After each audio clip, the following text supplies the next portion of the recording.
Hello and welcome to the Computer Game Show. My name's David Turner and I'm here with James Farley. Hello. Matt Murray. Hello. No Sean Bell this week, but instead we've got a very special guest. It's Einel Tomlinson. Hey. Hi Einel, how you doing, man? Yeah, forget Sean. We don't need Sean. Sean who? Yeah, Sean's rubbish. Mm-hmm. He's rubbish. And in fact, actually, we were thinking of just saying at the end of the show, oh no, Einel's joined us now. I know we haven't asked you, but I think that was the plan. So let's see how it goes by the end of the show. Well, we assumed it was a done deal, so it's fine, you know. Well, I said I'm only coming on the pod if Sean ain't there. That's what most of our guests say, to be fair. But welcome. Thank you so much for joining us. I know a lot of our listeners know who you are, but would you like to say who you are, where you're from, what you're doing, how people can find you? My name's Einel. I'm an actor, comedian, voiceover artist as well, when I can speak. But yeah, and an avid lover of video games. I mean, I don't know. I guess I've been playing video games since I was a kid, man. What was it? Atari. That's what I had. Yes. 2600, I think it was. The wooden one. I think it was the 2600 was the one with the big wooden one. panel, wasn't it?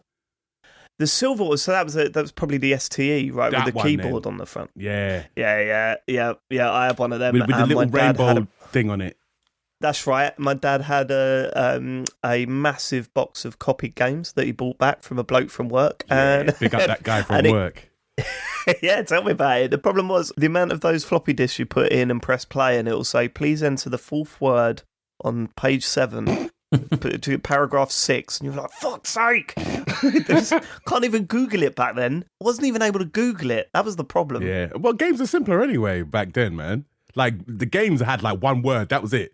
Pong, tennis, tank. That's it.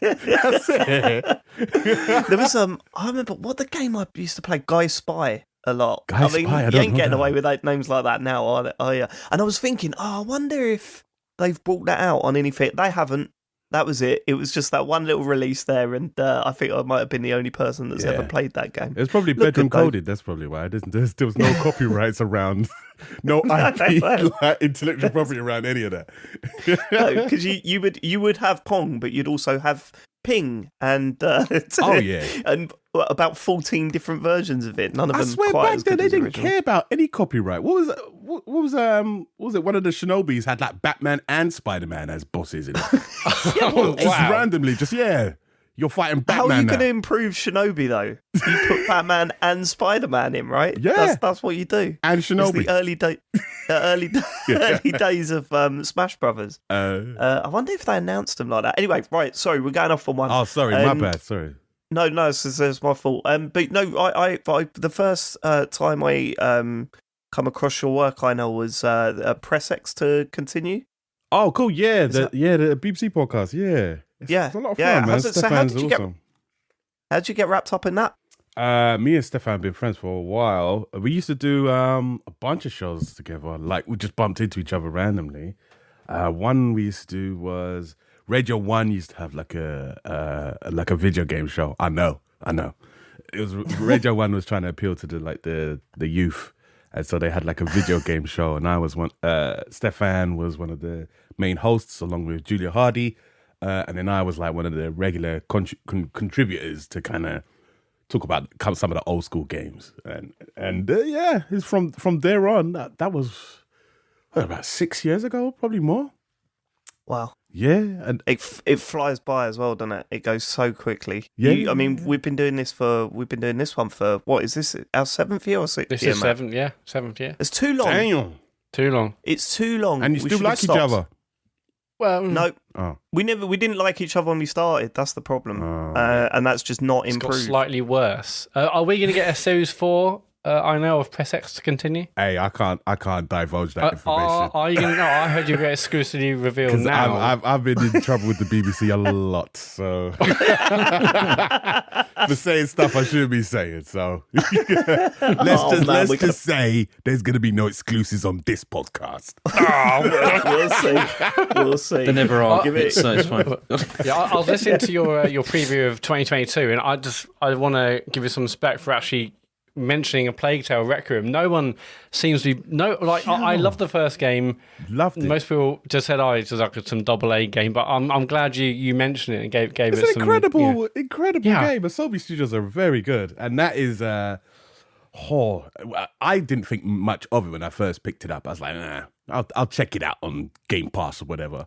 Played it, and I was like, yo, this is fantastic. This has got me drawn in. I'm not really into these kind of horror-ish kind of games, and I hate rats. But Oh my god, you did well then. you know. Yeah, I'm excited for the new one, and especially on next gen, and obviously the same studio did like Flight Sim, as you mentioned. So I'm looking forward for them, combining the two. Yeah. Maybe there's a massive plane at some. Rats on a plane. Yo, tell me the rats take over the plane. Yes. Then Samuel L. Jackson comes over and he says, "Can somebody please get these?" What if you're flying and you pan the camera around? There's a little rat in the front seat of the plane with a little hat on. I'm thinking as a cross promotion in Flight Sim, there could be just fuck loads of rats, and that's like Plague Tale DLC in Flight Sim, vice versa. There's a plane in Plague Tale. Yeah. Come on, let's do that. You're making it sound more appealing, Matt. I'll give you that. Come on.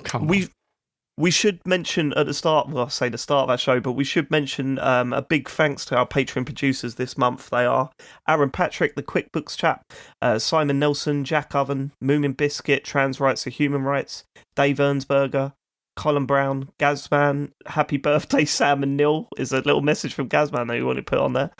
Gabsy Wabsy, Rocketman76, Rex Reese, Happy New Year Sam, love from Neil. I'm actually a little bit disappointed with that, but there you go. I'm really disappointed with that. That was like a touchstone of the week, that was, and then it's gone. The streak has finished. Grey Dragon Claw, Fred Fenge, and Sensible Steve Garrett, they went full Nels. You too can go full Nels by going to patreon.com/TCGS. But if you don't want to go full Nels, there are various different tiers there. There are bonus shows. Our bonus show, bonus podcast went up last week, and well, the news is out there now. We finally got a podcast together where our four wives took over and basically slated us for an hour long. Is it? So if you want to hear that, yeah, it was a tough listen, actually. I'm not going to lie. When I listened to it back, because I was editing that one, and I learnt more about Sean, Matt, and James in that 1 hour of listening to their wives completely ruin them than I have for the past 7 years of podcasting with them. It's I was very nervous. It goes to show us guys don't talk, do it, innit? There you go. No, we don't talk. We just leave certain bits out, I think. There's so many questions, but we'll have to save them for another time. I've got so many questions for you, Matt. I've got so many. Well, I'm going to have to take notes. That makes two of us, David. That makes two. Yeah. Nah. But no, hold on. Who's got the unedited footage, though? I mean, unedited audio. That's the thing. Yeah, Dave's got that. That's the thing. I have got that. Yeah. There was a whole section I was going to put in after the music, but I thought, oh, no, mate. She'd kill me if I put that in. So, but if you want to hear that, you can sign up to that tier. We did a talks over from Sunday. On Sunday, it was for an old episode of Tomorrow's World. Yeah, that's right, isn't it? Yeah, it was the web special from October 2000, an amazing kind of period in technology where we were just about to embark on ADSL and. They talked about WAP. Different meanings these days, obviously. They did talk about WAP. Big up the WAPs. Yeah. I remember those days. We learned how to be web-wise. It was brilliant. Yeah, web-wise, yeah. We all became very, very web-wise at the end of that episode. So if you want to sign up, go to patreon.com/TCGS for that. Matt, we've got an announcement this week. Do you want to take over? We have. Last week, we announced the date for TCGSCON, which obviously is the live show we're doing on the 2nd of July. Well, tickets actually go on sale this Friday at 9 a.m. Go to tcgs.co/TCGSCon. That's tcgs.co/TCGSCon. Friday morning, 9 a.m. That's Friday the 4th of March. There'll be a link to buy tickets there and a bit more information as well about what you're getting and what's going to happen. But that's, the live show is on Saturday, 2nd of July. Tickets on sale this Friday. The spaces are limited, obviously, but go and get your tickets there. Let's play Laser Quest together and then go and record a podcast. Come and join us. It's going to be a lot of fun. So keep your eye out for that. There's Laser Quest, then there's live podcast, as is standard these days, isn't it? I'm sick of the amount of podcasts I go to where there's Laser Quest before it. Another one. It's the dumb thing, Matt. It's the dumb thing. Yeah, you so just got to buy them. Get out of it. Yep, for sure. So keep your eyes out for that. We'll be announcing it on Twitter when it's It'll be live. all over our socials and the website. Yep.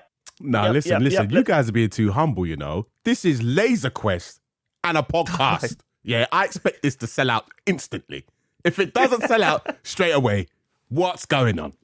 What's going on? Yeah, I can't. It's really if fun. I could ask the beep to get us to go and a game of Laser Quest, it wouldn't happen. It wouldn't happen, you know. Why not? Would never happen. What's The wrong with budget the can't beep? Do stretch. they not understand? They don't understand. Well, you want to tell the TV license people that they're going to pay for us to go Laser Quest? this is it, right? So I'm having Who's to gonna break explain it to 'em? people. I'm having to explain people that I'm nearly 40 and I'm really excited about going to Laser Quest and then playing video games in Sheffield all weekend. Yeah, and get this, it's just you guys doing it, right? You and the patrons, right? And the people that buy the That's tickets. right. Yeah. Look at that. Yep. Not even playing with the public. Private No, games. we've got a whole venue. They're shutting it Private down. The public games. aren't allowed in. It's Are you going to track the stats? we're gonna. Don't I hope even not. get me started. We're gonna do all of this. We're We got tracking the teams. stats. Teams worked out the whole thing. It's going to Yo, be. start getting your tickets now. Well, Friday. This is the Can they sign up to what team they want to be on? yeah. This is the problem. We should have done that. Sign up to the team. We should have said, if you want to be on James's team because he's the most popular person on the show, then you pay an extra like £3 or something. James tax, If you want to yeah. be on my team, it's a little bit cheaper. I think that's what we should have done because we're going to be in trouble when we turn around and go, "What team do you want to be on, everyone?" James's. Oh, brilliant! Right. So I mean, it's No, not we do it fair. just like football on the playground, and James has to pick the Pick 'em off the listeners. wall. It's like, okay, you, and then David, I'll choose you, and then Imagine that. Imagine going to see a live show and at the start of it you have to line up so the host can pick you. yeah, that'd be the worst. Could you imagine that? Okay, all right. So that is going to be a lot of fun. That sounds like a lot of fun. I'm already jealous. When was the last time you played Laser Quest? I know.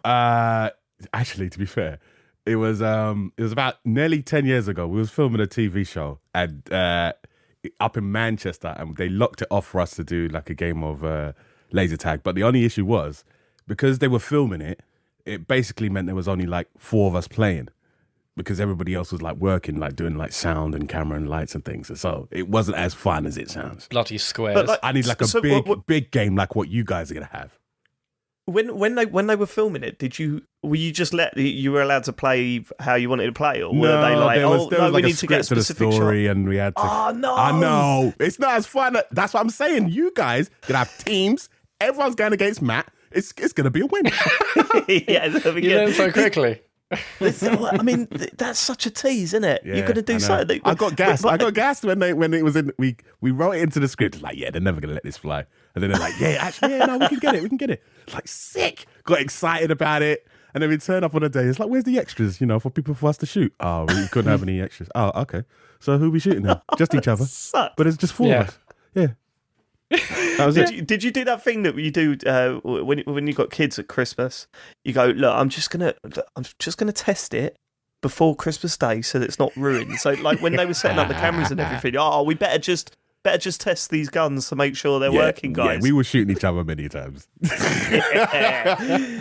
See the perks. Right, let's get to the feedback from last week's show, Matt.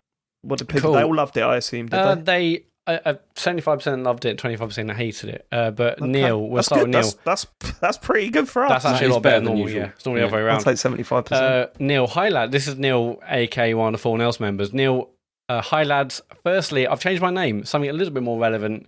Happy New Year, Sam. To be honest, I don't even think Sam appreciated how amazing it was to have his name read out loud each week. Can't please everyone. I've binge watched all the bonus shows and just had to say the milk race was disgustingly brilliant. As someone who avoids dairy, I can imagine the aftermath. On another note, people pay me to make videos for a living, and if I was closer to Sheffield, I would have happily documented this Laser Quest thing for you all. Unfortunately, I live in Cornwall, and my partner would not be best pleased if I gallivanted up the country for a few days, as we have a wedding to save for. As usual, stellar content, and thank you for making my week a little bit brighter. P.S. Can you get Capone Adam on as a guest? And P.S. My birthday's on March 1st. I would love a shout out and a joke.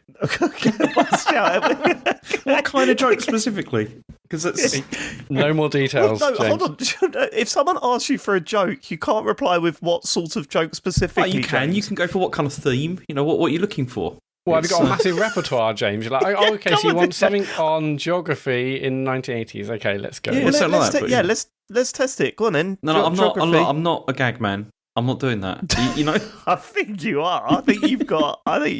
Your own book in you. No, I I'm reckon really, you could really cover. not. No. Seriously, can you not think of a single joke? It doesn't have to be good. Not off the top of my head. No, I don't do There jokes. must be one that you got. I know you don't do jokes, but everyone knows a joke, right? No, just stop winding me up. God, just.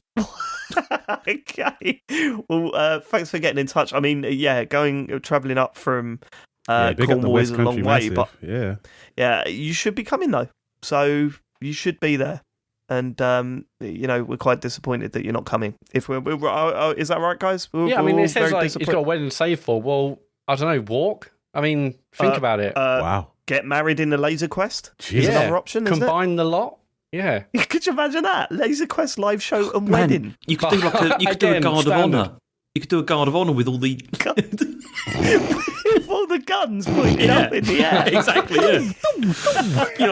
like crossed. Like as kind of like a thing where they walk With those under smoke the machines going Yeah. off as they're walking through. It's perfect wedding venue. What are we doing? strobe lights. It'd be amazing. Yeah. Yeah, James, Okay, we'll you do could be it. the master of ceremonies. That'd be amazing. Mm.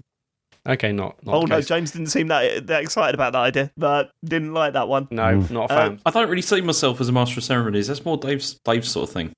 No, you're right. Actually, no. I could really see Sean dressed up as a vicar. So can I.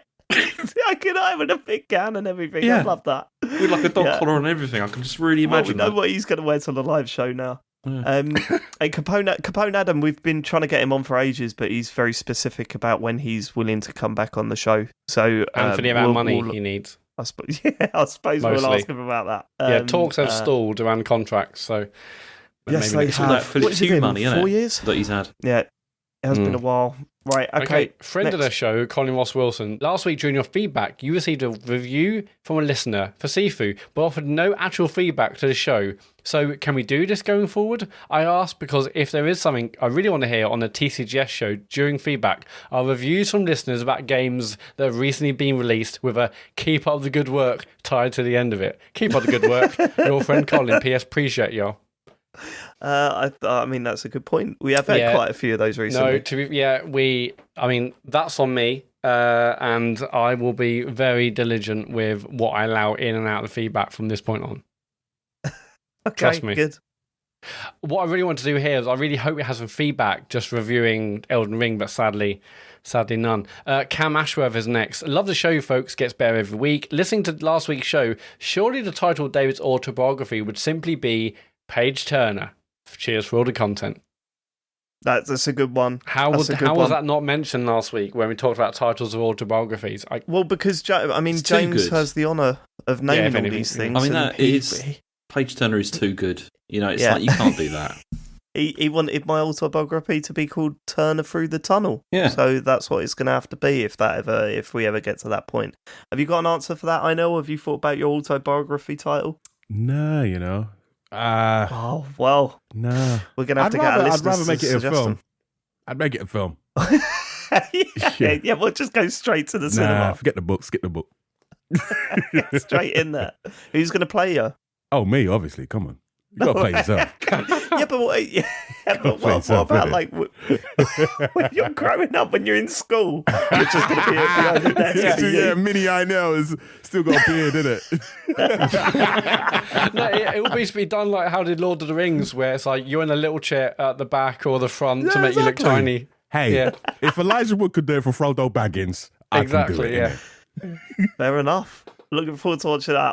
I will go and see that in the cinema. Innit? Teacher's Yeah. taking the register. I know you here. Yeah, miss. Yes. Yeah, but there were so many kids like that. When I was at school, there were so many kids like that just had full beards anyway. Come on. And you thought, how are you my age? How is that happening? I mean, all right, I was always underdeveloped. Like, I was always like, it looks slightly younger than my age, but it looks round there, and some of them were just actual men sitting there. Come to think about it, maybe they were. Yeah, I went to maybe some they're retaking strange school. I was going to say, schools. maybe they got held back. Yeah. Yeah. Okay. They never admitted it to me though. No. Who would? Interesting. Who would? Too busy checking in their pension or, sorting out car tax or something. Yeah, it's true. Okay, Neil Wild Snorlax. Hello, computer gamers. Just thought it would be interesting to bring up the whole Wii sensor bar argument for yet another week. We're listening. What's the Wii sensor bar argument? Oh, I see. James, you should describe this because David will say the wrong thing. Well, I mean, David just has... Okay, so we were talking about the Wii sensor bar and how this would impact on Switch Sports, because obviously the Switch doesn't have a sensor bar. And David had it in his mind that the Wii sensor bar was providing data to the Wiimote a lot more with a lot more complexity than it probably was. And Right. Basically tracking it in 3D space. This is the good thing about this show. We could talk about being at school 1 minute and then talking about the complexities of the Wii sensor bar. We got all bases covered. Go on then. What's he got to say? Yeah, so listening back to episode 26, Agenda, where Sean happily discusses the tea light trick to get around having to have the bar set up. It just doesn't sense anything, he confidently states. Just like tank tops coming around again, it's amazing that 263 episodes later, David muddies the waters again. Great show, guys. Cheers. Okay, we're not going into this again, but I did explain last week. Well, there are two more bits of feedback. Continue, Matt, because these are quite good. Yeah, Greg, I think I know where the breakdown in communication was. The thing that everyone missed on the podcast is Dave said he thought gyroscopes / movement sensors in the Wiimote can only detect rotational motion. This is what the DualShock does with movement. Moving the DualShock back and forth doesn't register, but rotationally it does. But that's a deliberate design choice by Sony. But the Wiimote and Switch controls can detect both rotational and directional movement independent of anything else. Last bit of feedback on this. That's what I wanted to know. Yeah, good. This is amazing, actually. I know. And again, this kind of just proves the listenership we've got. This is from Seguro Miyamoto. See, all the way from Japan, yeah? Perhaps you've heard of him. He's good, isn't he? Yeah. Big listener. Anyway, hey chaps, big fan. Dave was right about the Wii sensor bar. It was just as advanced as the Kinect, but we just didn't want to make a big deal about it. Appreciate y'all. P.S. Mario Kart 9 is in development for Switch 2, but we are removing the option to race as your Mii character. Sorry, Matt. That's devastating. That is disappointing. Did he write it in English or was that translated? I think that's Google Translate, isn't it? Yeah, yeah. Even got the y'all in there as well. Yeah, I mean, Google Translate is really good these days. Google's getting really good at that stuff. Really sophisticated. But yeah, Nintendo sounds like Shigeru Miyamoto's from Texas. I love it. Yeah. Okay, y'all. I think he visited. I think Appreciate he went there once. y'all. He was, y'all be on your way now. They go to America once and they come back with a slight American accent. I think that's what happened to Shigeru Miyamoto, and it just stuck for a little bit longer. Matt, I'd forgotten that about you, that you play Mario Kart as your Mii. Yes. Who does that? It's about what I do. Oh, yeah, I do. But yeah, I do the same thing. I play as me every day. Yes. There's all these amazing characters in there. When I win, I want you to know it's me. Exactly. None of these Toad bollocks. And it Toad. Toad did not win that. Exactly. I won that. No, it's me. Yes. Look at the me. Big up, Matt. You know. Yeah, you know. Yeah, but here's the thing. Here's the thing, though, Matt. Right? Oh yeah. Einel's got a reason for why he chooses his.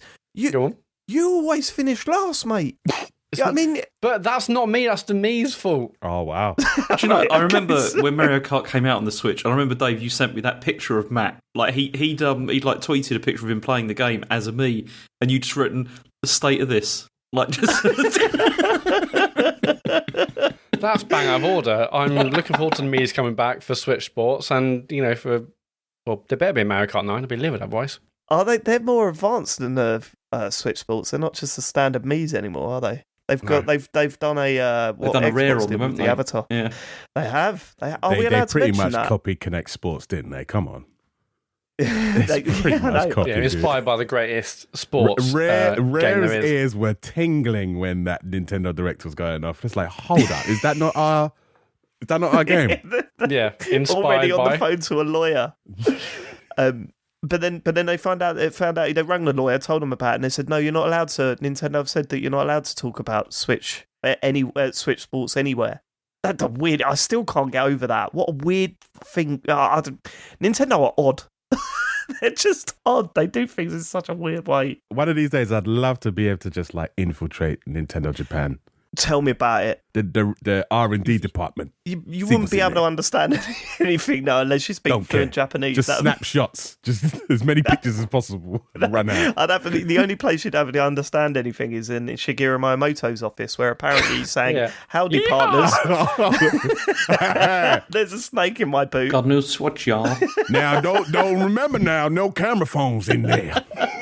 Someone's poisoned the water hole. God damn it, Yoshi. Actually, this sounds like a lot of fun. Let's get it done. Let's get it done, Matt. Work on that. Yeah. Dalton, we talked about the PS4 version of Horizon being a tenner cheaper, all that kind of stuff. Anyway, Dalton, the reason are we buying a PS5 disc version of Horizon Forbidden West is for preservation's sake. That free PS4 to PS5 upgrade will only be available as long as the server it's on is still running, but who knows how long that will be. I mean, okay, but I've played quite a bit of Horizon this week, and I don't know about preserving it. I mean, it's all right. It's a fun little game, but I don't know about preserving it forever. I think you pretty much have to give up trying to preserve these physical games this generation and last generation. It's too late. It's too late. Like from the Xbox 360 era, that's the last one. After that, you ain't getting most of these games anymore. Most of these games ain't even on the disc. Well, yeah, that's it. And genuinely, if we're talking about this stuff, there's plenty of disc games that are just not going to be playable. Yeah, it's too late at all, is there? Like Titanfall's gone now, right? Yes, they've shut Titanfall down. Yeah, it's such a dark day. Go on, The worst. Okay, we get in with Garrison Savannah. I think Dave is spot on with ray tracing on consoles. I'm lucky or financially irresponsible enough to have a pretty good gaming PC. I can run Cyberpunk on 1440p ultra wide, about 60% of 4K res, a high detail with most ray tracing on. I get about 100 frames a second, but that's with a GPU that on its own costs 150 quid to 200 quid more than a Series X or PS5. So it's going to have to be a generational increase in hardware and software that consoles have to do before they can go full fat ray tracing at the prices they are. Basically the whole idea of 4K 60, just we're a lot further away than we may have thought. We're waiting for PS5 Pro and all that, innit? That's when it'll. We'll get there. I mean, the games just look so good. If the games were looking rubbish, then you go, okay, I'm a little bit frustrated with this gen. But the game, I mean, you look at Horizon, it looks incredible. Games like Ratchet and even Forza Horizon, which doesn't have ray tracing, those games look too good. So if we're just solely looking for 4K 60 and ray tracing, then we got a long way to go. But when games are looking this good at the moment, I don't really care about ticking those boxes, you know. But that wasn't what I promised. Yeah, I know. But are you telling me? I'm taking them to court. I'm taking them to court, David. Are you telling me that a big company might not be completely honest about their new product that's coming out? Well, that's what I fear. Yeah, that's what I'm worried about. Interesting. That is what I'm worried Interesting, about. Matt. That is it for feedback. If you want to leave us feedback, go to tcgs.co/deartcgs. James, let's get to the news.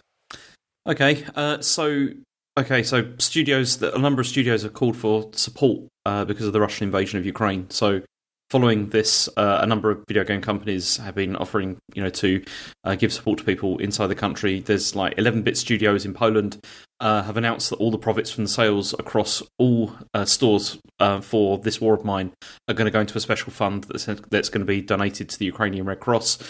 CD Projekt have also pledged $242,000 to Polish humanitarian organisation PAH, which operates in Ukraine and also in other countries. And Bungie has also pledged it's going to donate 100% of its proceeds from the first 2 days of the Game to Give drive to support victims of the invasion.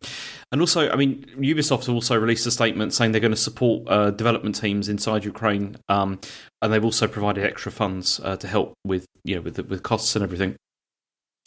Lots and lots of other studios have also pledged support. If you go to gamesindustry.biz, there's a huge list there of all the details of everyone who's coming together over this. And the European Games Developer Federation have got together and they've condemned Russia's actions. I mean, they said many European game developers and game developer studios are highly worried about the fate of their friends, colleagues, business partners and subcontractors fighting for their freedom and lives in Ukraine or suffering under the Putin regime in Russia and Belarus. We honour those who stay and fight. For those who cannot or do not want to fight and are forced to flee their home countries, we ask all European countries to provide a clear fast track for work and residence permits. So, I mean, if you want to help, then GameSpot have got like a list of organisations that are assisting with this. So, I think Matt, you're going to put the link in the show notes, yeah? Yeah, absolutely, yeah. And yeah, maybe we tweet it with this show as well, so you can have a look. Sure, yeah. But so that's that. Yeah, absolutely. Make sure you go and check out the websites, the links that we post up, and help where you can, because it's needed. Yeah, absolutely. Okay. On to something else, which is that this is the horrible gear change, isn't it? Like going from one thing to another, it's rough. Every time it's really rough. But this time Sony have shown the PlayStation VR2 headset design. So they've shown the headset and how the controllers look, and this time there's a single cable. Do you want to hear the quote from Sony? What they said here? Go on, then. Hell yeah. Okay, so the team's goal was to create a headset that will not only become an attractive part of your living room decor, but will also keep you immersed in your game world to the point where you almost forget you're using a headset or a controller. I do what an attractive part of your living room decor. Yeah, they didn't want to do that for the actual console, then, no. They're quite not, happy for it to look like that, but the headset they want to make look attractive. I don't know about that. I don't know about that. I'm also worried about that single cable, because when you plug it into that controller, if you accidentally forget where you are and run too far away from the console, you could snap your neck, right? Because that console ain't budging. No way. That's anchored in now. It's anchored in. I'm happy about that single cable, because the previous one, there was so many cables, man. It came with that little HDMI box. And you had to you had a breakout box. Yeah, you had to unconnect this, then unconnect that, and then put it into this and put it into that. It's like, it was a nightmare. I only had like the first version of PSVR2, so mine didn't even have HDR pass-through, so I was disconnecting all over shop, and in the end I was disconnected it for good. But then obviously more recent ones, I think they did reduce... Yeah, well, pretty much. And then they did reduce the number of cables in later versions, and they did have HDR pass-through, but... Yeah, this cable. Obviously, a lot of people are like, "Wow, what do you mean it's got a cable? I thought it'd be wireless," but it's clearly going to be a very high-powered, headset, and they need a cable for that. I think a single cable, I'm not bothered by that, honestly. Like, if it's just you plug it in and that's it, that's not... Like, because I set up my PSVR again this weekend, actually, because I wanted to play some Beat Saber, and it is a hassle. Like, it's a massive hassle to do that. But with this, just plug in one cable. What's the big deal? With that. Well, it'll make you want to play it more. Which is the main thing. And I'm hoping that they come up with some like asynchronous kind of multiplayer games where one person could be in the headset doing something and then the other people watching the TV and seeing something completely different. That's what I want to see. Hopefully. Yeah, see, they did that with the what was it, PSVR Worlds or whatever, the demo disc that come with the original PSVR. What was that other one? That Stop Talking or Something Will Explode? Yeah, of course. Yeah. So Stop Talking or Something Will Explode. I don't remember. It's just you've got a general idea, Interesting title. The PSVR Worlds thing was you were a monster, weren't you? And then you also was it Astrobots? Were you controlling little Astrobots running away? Yeah, I mean, look, the design I think looks really nice. Everything that's come out about the PSVR2 sounds great. It's just the price that is the one thing that makes me go, I don't know whether this is going to be a success or not, and the price is going to be a big factor of that. So I'm that's the key stat that I'm waiting for, because if it's I'm going to say it again, but if it's like 200 quid, then I'll be interested. But I just can't see it coming out at that price point at all. It's going to be anything that's like major 400 or whatever plus. It just feels insane. Seeing as this this console's already like really expensive, it doesn't feel the right time. Yeah. And you've got Oculus and stuff, which is much cheaper as well. But then that's the other reason why I set up the PSVR though, because I really find the first Quest headset very uncomfortable to use. It's really heavy, really heavy, like on your cheeks. It's horrible. Don't like it. On your cheeks? Are you putting it on right? Yeah, I find it like... You're putting it on sidebar. You're using it like an end game. How long have you got it? What do you mean on your cheeks? Seriously, it's like the thing. It rests on my cheeks and it's really uncomfortable. I don't like it. You're definitely putting it on wrong then, James. Yeah, you're doing it right, bro.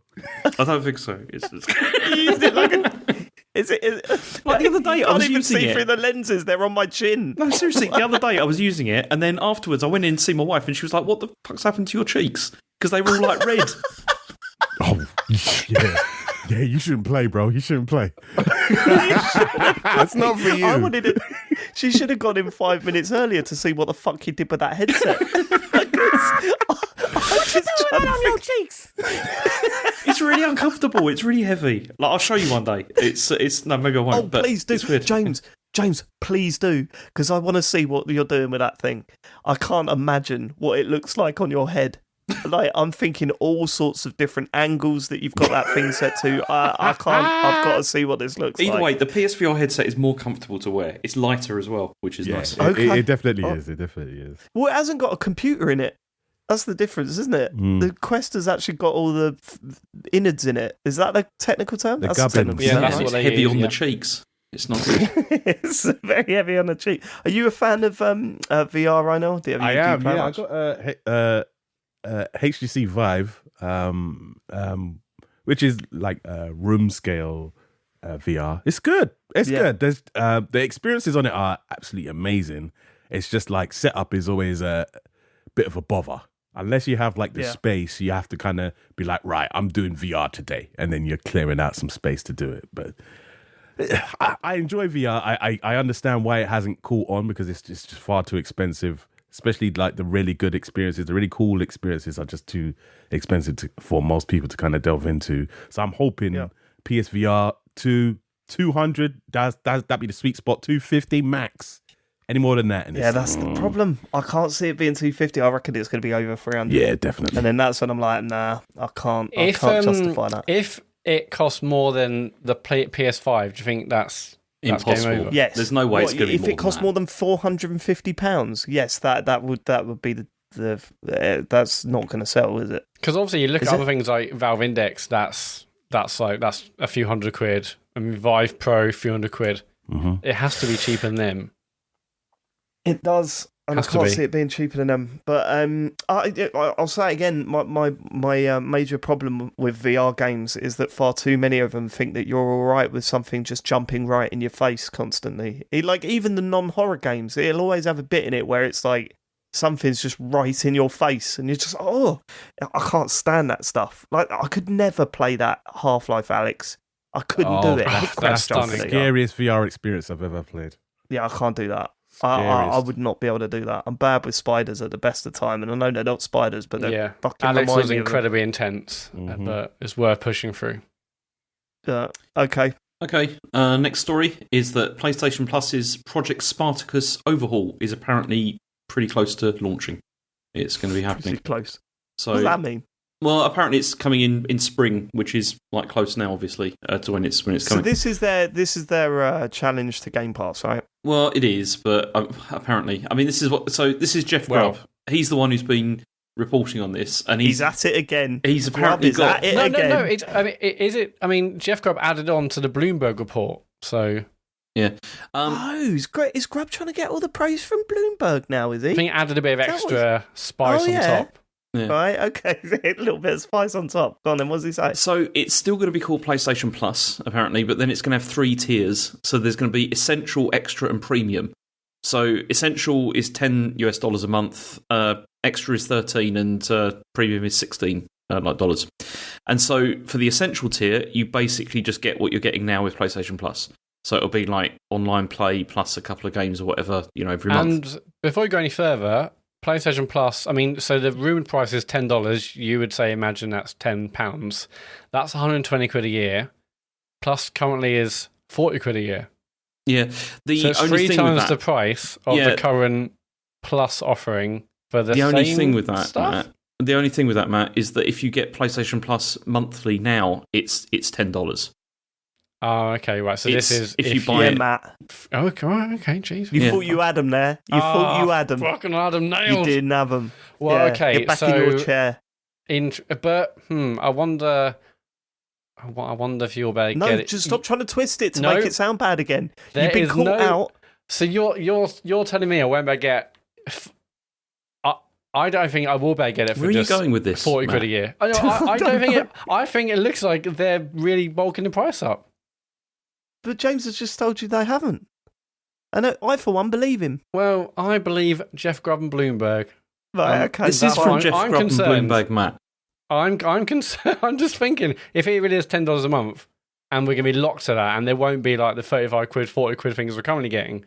That's a concern, isn't it? Okay, then It is a concern, but so you've got the essential tier, so that's just the same as what we've already got. Then you've got the extra tier, For which £10 a is month. that includes a downloadable game catalogue featuring 300 games.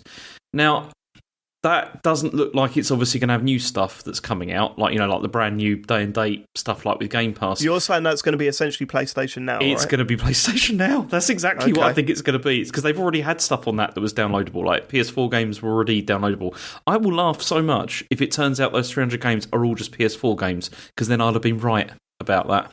And I don't know if you would, because you were a year late, and also there's other tiers, so Okay, right. well then there's also the premium tier, and that includes all the other stuff. I mean, this is like Patreon.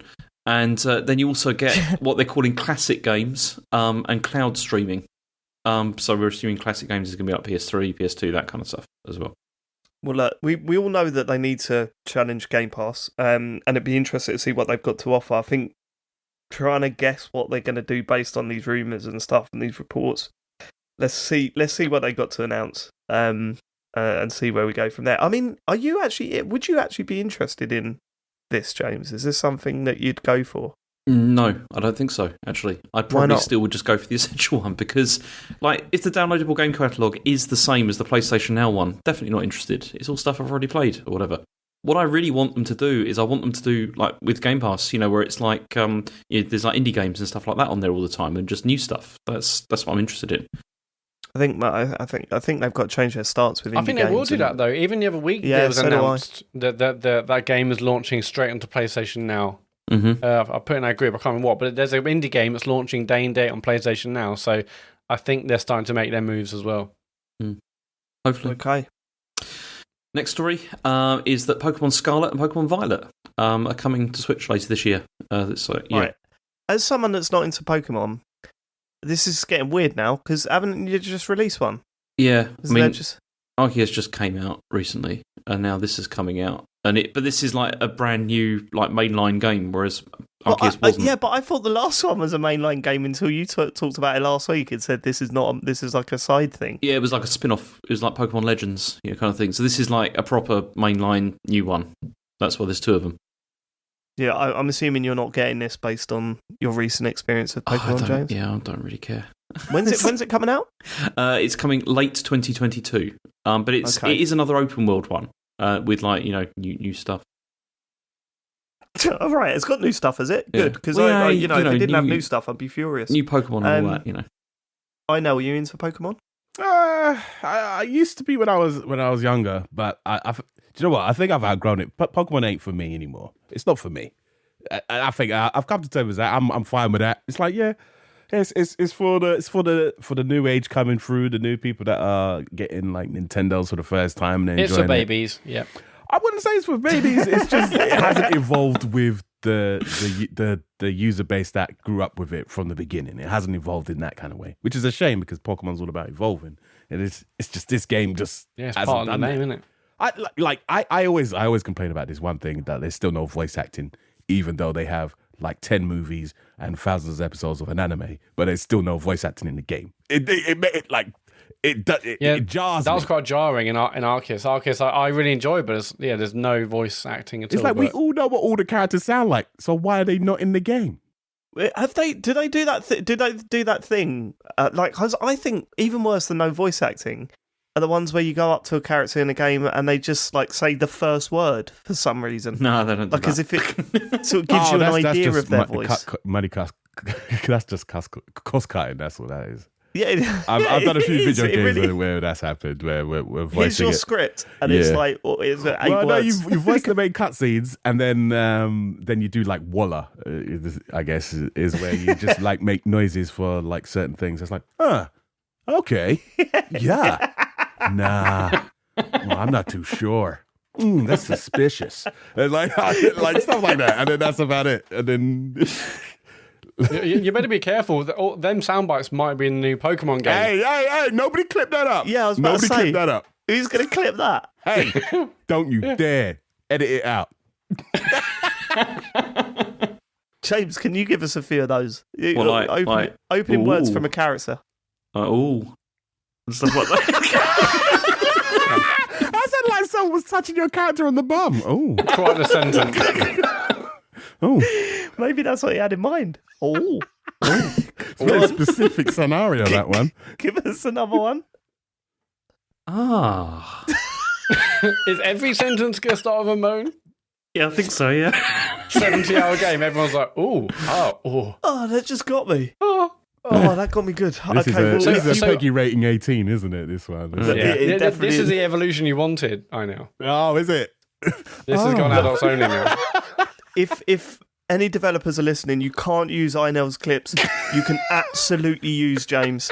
We will send you the isolated audio for your game. Get him in there. Okay. James, on these, I mean, there's been no mention about whether they're open world. Obviously, the trailers had larger open areas. But this isn't going to be like Arceus, is it? This is going to be more like Sword and Shield. Matt, are you challenging the news? I know, Are you challenging our news, man? It is an open world. It says so. I'm pretty certain it says so. Where does it say that? Well, where? It says an open world adventure, actually, no. Okay, Eurogamer says it's an open world adventure, so there you go. Okay, no, but what does that really mean? Like, Arceus was open world, but this isn't going to be the same style of game, is it? It is the same style of game. It looks identical. It's just in modern times. I don't know where you've got this idea from. It's really weird. Because I thought you said that was a spin-off. This is more of a mainline game. There's two of them, etc. So I thought you'll play differently. But if you're telling me it's going to play the same as Arceus, then that sounds good. Yeah. Anyway, okay. Can we move James, on? I mean, again, it is weird for our newsman to be saying, I'm pretty sure it said that. You need to be a little bit more confident and know what you're talking about. But if I say that, then we get all the abuse that comes in later when people are like, well, no, actually, it's like whatever. So I have to hedge my bets, isn't it? We get a lot of abuse because you make stuff up in the news. I mean, it's warranted. You just be certain, all right? All right, It's good to know. It's good to know it's going to play exactly like Arceus, and I'm excited for it. Okay, cool. Exactly the same, James Farley. Exactly the same. Good. Well, thanks for confirming again. Yeah. Let's go. Call me Jeff Grubb. Anyway, I'll not do that again. Yeah, do that. So Valve has no plans for a Steam Deck subscription service at the moment. So Gabe Newell said that they're not going to do like a first-party, Game Pass system. I mean, you'd have to have games to do that, presumably. Like this Valve. is weird, isn't it? I didn't get this news story. Who's thinking that there'll be a subscription service for the Steam Deck? Well, I think he's thinking like maybe there's something from Steam. Like Steam would have some sort of like Game Pass style thing. Yeah, but why are they linking it to the Steam Deck? Though, can they? No, not unless... Only with their games, having, like the 4 games that they have. Yeah, exactly. Not without having the... they'd have to have separate deals, wouldn't they, with the... But it wouldn't really be linked to... It's like Argos having a subscription service where you can go in and just get a free iron or something. I mean, that would be pretty good. I would do that. I'd sign up for that. Free iron, yeah? But they can't, yeah. Yeah. Free iron every week. If you take the piss, but what if your iron breaks down? True. Yeah, once every 5 years or whatever it is. Argos. And you got that wedding to go to. Uh-oh. Yeah. Dave, do you want me to blow your mind? I don't own an iron at the moment. What the fuck? Oh, you need a subscription service from Argos. How are you living? In a very crinkled shirt. Very creased. James, are you being serious? How? That's mad to me. Yeah, I've not got an iron, not at the moment anyway. So what if you wear shirts and stuff to your job, don't you? You leave the house, don't you? You got a I'm steamer. wearing shirts. You got a steamer, innit? Yeah, there you go, yeah. Boom. No, he's just latched onto what you said there, I know. He definitely hasn't. Oh, he ain't got a steamer? No, I haven't got a steamer. He's an absolute liar. Wow. He hasn't even got a light in the fucking bathroom at the moment. True. You just put curtains in. For 6 Wow. months. He just put curtains in. Curtains are up, but yeah, there's no light in the Number the 2 in bathroom. the dark. Look at this. No, it's fine. I've got a torch. You put a torch on. It's all right. That's Hold on, the you're last wiping thing your I bum wanna with a see in torch? that intense night. That's what mag lights are for, aren't they? Right, okay. Anyway, sorry, where were we? Yeah, no subscription for Steam. Yeah, I think it's because people are like, hey, Game Pass on Steam Deck, please? Nah. And maybe there's a conversation around that. But But they said there's... he I did say see that was so. fine, though. He apparently said to PC Gamer, he says, I don't think it's something we need to do ourselves, but we'd be more than happy to work with other companies that wanted to Wait, bring their hold on. subscription You can services. get Game Pass on Steam Deck, can't you? You just install the app. Yeah. There you go So then. there's no problems with that. Are you getting a Steam Deck? I know. No, I've got like an Ambinic device, like I got Oh, a few yeah, which years one? ago.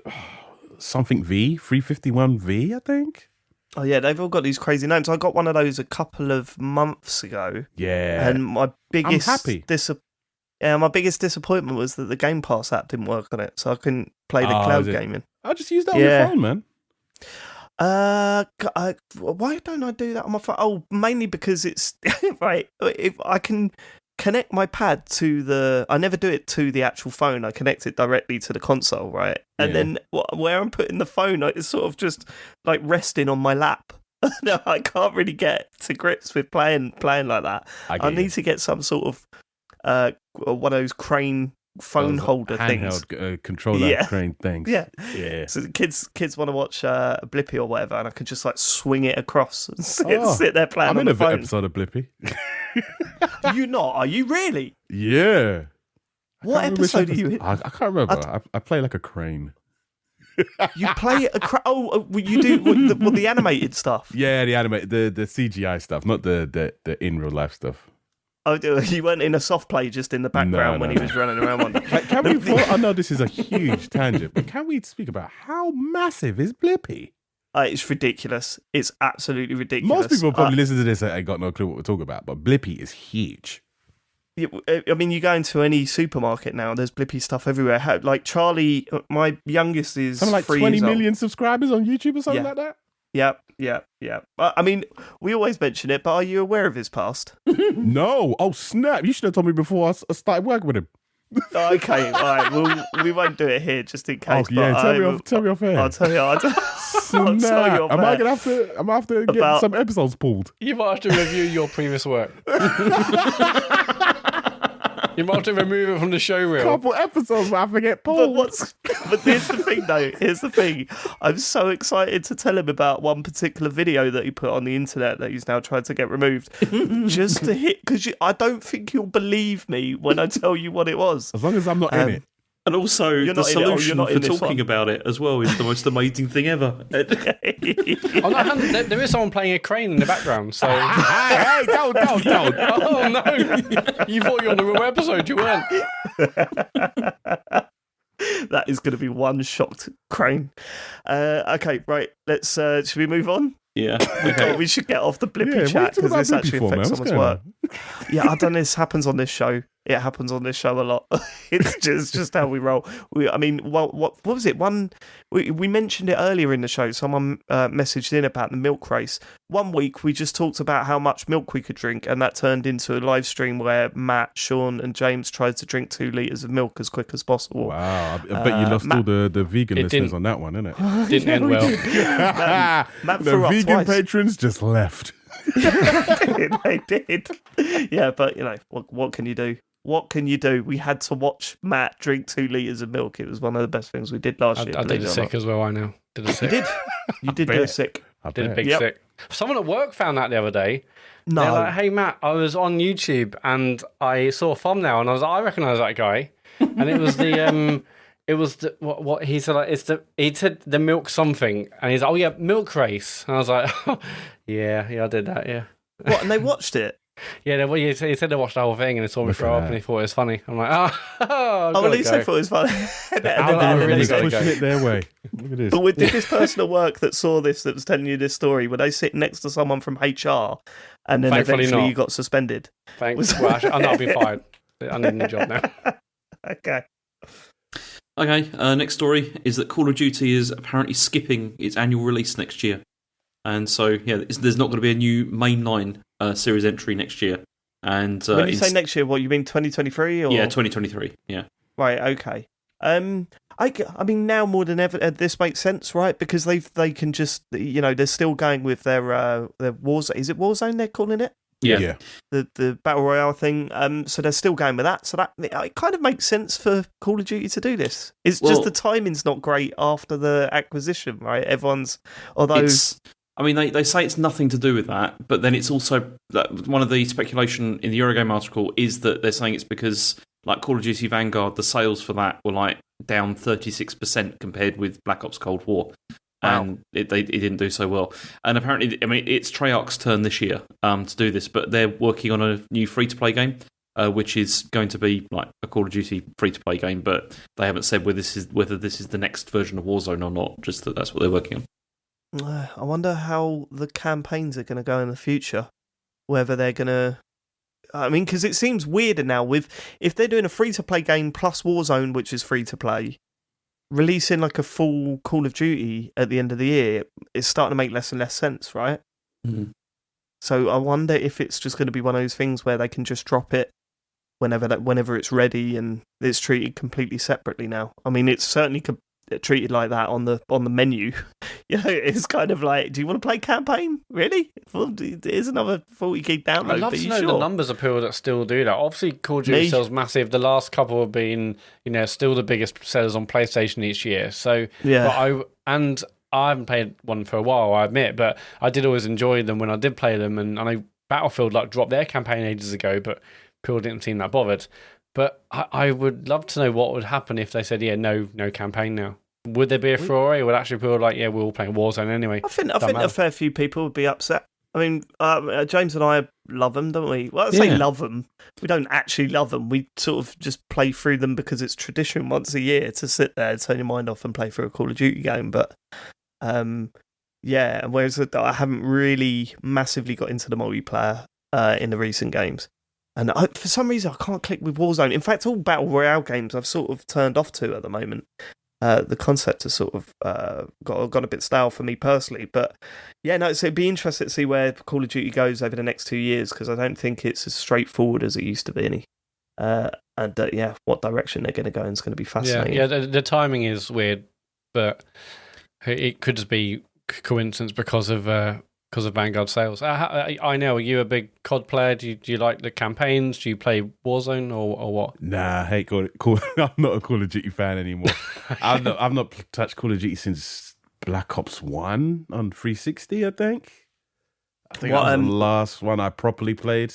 I've dabbled in Warzone every now and then, but nothing serious. It's only if other people are playing. But how did they lose you? What happened? It was the same thing every year. I was just reading up, and I was like, I just, it was because back in those 360 eras, I was trading in games at Game and Game Station for the new release, trading 4 games, get 1 brand new, that sort of thing. I'm trading all these fantastic titles just to get the new one because everyone's playing it. And the thing I don't like about Call of Duty is soon as you have to start playing it once the new one drops ASAP. You can't come into the to Call of Duty halfway through the year or the 3/4 of the way through, because as soon as the new one comes out, everyone ditches it and goes to the next one. Yeah.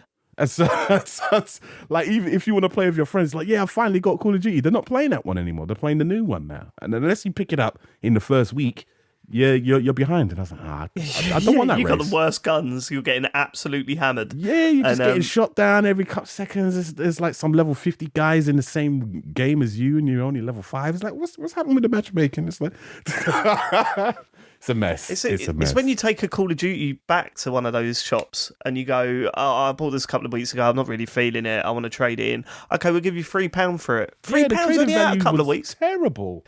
They go, look around. Look at that pre-owned shelf over there. Count how many copies of Call of Duty we got on there, mate. Don't worry about it. You're getting £3 for that. That's it. I get why they're super popular. I get it. It's like the Michael Bay of games. It gives you that excitement, big explosions, big actors are involved in it, motion capture, fantastic soundtracks. But you know what it's going to be when you're going in. You already know what it's going to be. There's going to be a mission where you're crawling. There's going to be a mission where you're crawling. There'll be one where you're in a plane. Yeah. On a one where you're sniping. Gun. Oh, there'll be a sniping one. Don't you worry about There'll that. Be a car chase. We got that in. There'll be a car chase. Then the car's going to crash. The car is going to crash. To be fair, it'd be a pretty crap car chase if he just gets from A to B. There were no enemies. Someone's going to fall off a building. Someone's got in slow-mo. They should mix it up and put 1,000 rats on that plane. I'm telling you. They should introduce rats to Call of Duty. I'd play that.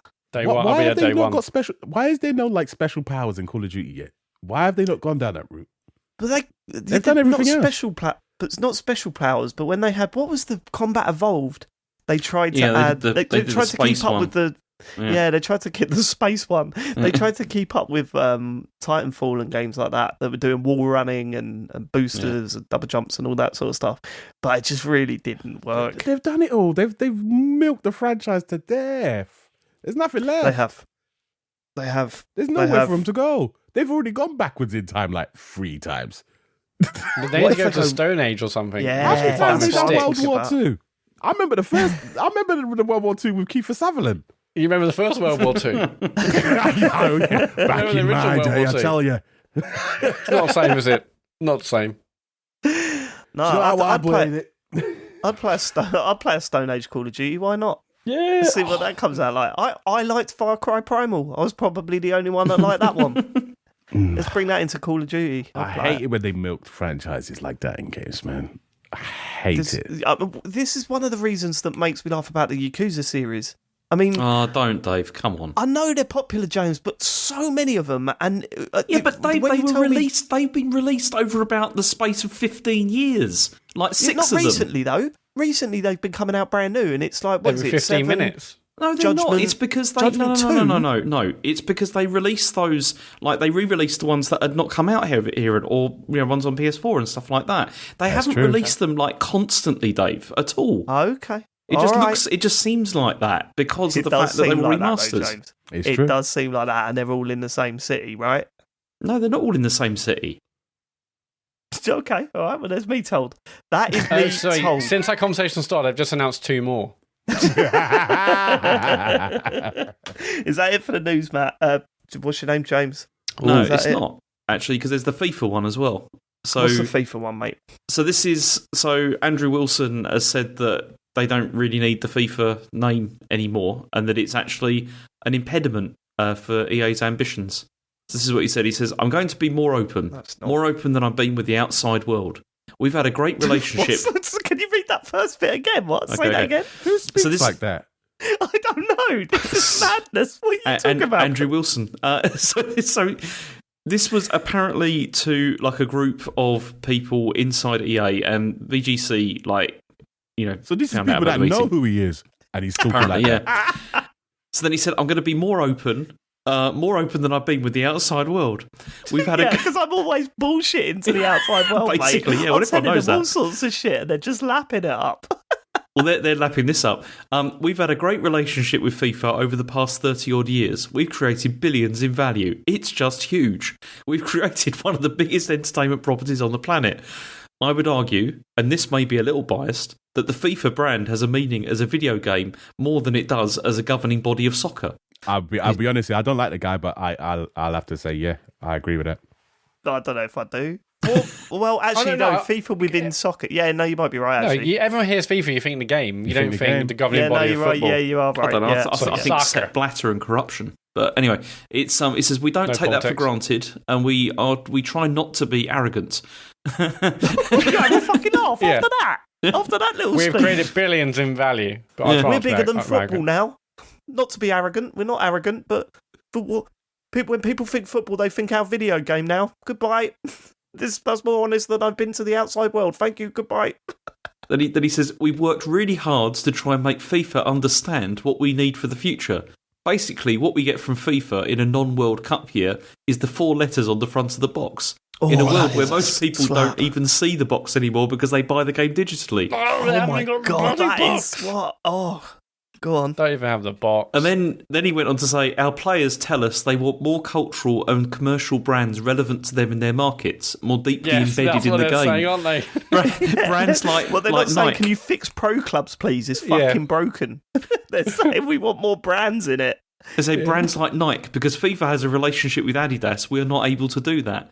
Our players tell us they want more modes of play, different things beyond 11 versus 11, and different types of gameplay.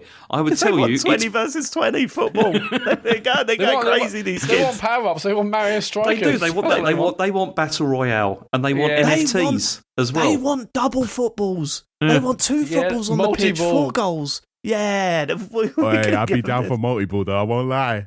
I've never understood why they haven't done that just for a charity game. Just because they're not allowed, of FIFA, clearly. isn't it? Yeah, What just are you put it talking in the about? box, but it's ruining everyone's lives. I'll tell you Yeah, one but thing, you if they get rid of FIFA, right, and they actually go back to how they did it in 94, 95, we could change the how good the referee was. That'll be amazing. If you have it so the Sorry. referee Yeah, is... them isometric views. Mate, yeah. you misunderstood me. I'm talking in real life. They should do a charity multi-ball match. No, definitely, yeah, for sure. I think See, we mean the game. I can't believe it's not been done before. How good would that be? Watching just two teams, two goals, but two footballs as well. Yeah, they It should just add that makes to so much Soccer Age, sense to shouldn't me. they, next year? I think they're scared, mate. I don't think the think they're soccer scared. people are fit enough for two balls on a pitch. No. Do you know how much running you're going to have to do? See Lee Mack there struggling with one. he ain't going to be able to do two. Okay. And then so, he continues to say, he says, I would tell you it's been a fight to get FIFA to acknowledge the types of things we want to create because they say our license only covers certain categories. I'd love it if FIFA came out after this and said, the ideas were shit, mate. Like, they were terrible. Yeah, Well, here's also- a list of what they wanted. Square footballs. 100 players each team. James, when he's saying all this stuff, there's nothing in this article about someone interrupting him, just going, "Why are you speaking in this weird way to us?" No, Sorry, I don't mate. think so, no. Why are you saying all this weird shit? Like, why are you talking to us like this? That never happened, though. No, it did not. Okay. No, I mean, it will be interesting to see how the game does change if and when, or it seems like when, this FIFA license thing expires. I don't know. So how It's much- just Gonna be all a tough posturing one, man. again, isn't it? It's two big companies posturing against each other publicly because they don't. One of them doesn't want to pay as much as the other one wants them to pay for their license. I think That's all it eventually is. EA will move on because it's a lot of Yeah. money to re-up on. But I think the EA's biggest issue is how are they going to rebrand it?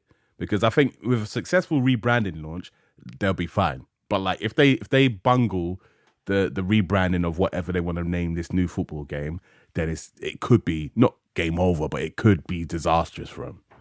Yeah, I mean everyone knows it as FIFA, right? And they can't even use eFootball anymore because that's been taken. Konami have nicked that one, so they're stuck EA there. Football, EA Soccer. It'd be There you like go. EA Soccer, Well, won't no, it? or by the something? sounds of it, it's going to be called Nike McDonald's football. Like with the brands they want to Commercial get in there. brands the game. What? So commercial brand the game, the video game. James, what would you call it? Oh, don't do this to me. Come on, let's Oh, hear that's it. gonna What would work. you call the new FIFA? EA Soccer School. I don't know where that's just come from. EA Soccer School. Fucking school. Where did the school I like come that. from? I don't know. I don't know. Has that got Persona elements in it? Yeah, definitely. Yeah, it's that. Yeah. that's driving the brand into the dirt by calling it soccer school. You know? That's what they wanted. Soccer. They wanted Persona Wow. stuff, and they said FIFA Wow. like, no, you can't do that. No, I know where kids that's around come from. I was thinking of that Soccer. Michael Owen video when he was doing the.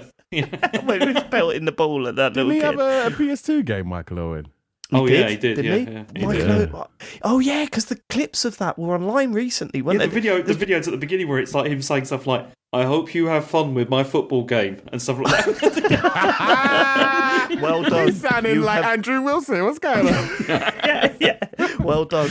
You have won the trophy. Yeah, that's Congratulations. That was it. There's a lot of Michael Owen clips going around at the moment, and Is I'm all it? for it. Yeah. Oh, I'm all for it. Have you not seen? You've not seen the video where he is booting footballs at a 13-year-old kid No. and celebrating every time it goes in? Have you not seen this? I know. No, you're going to have to send that.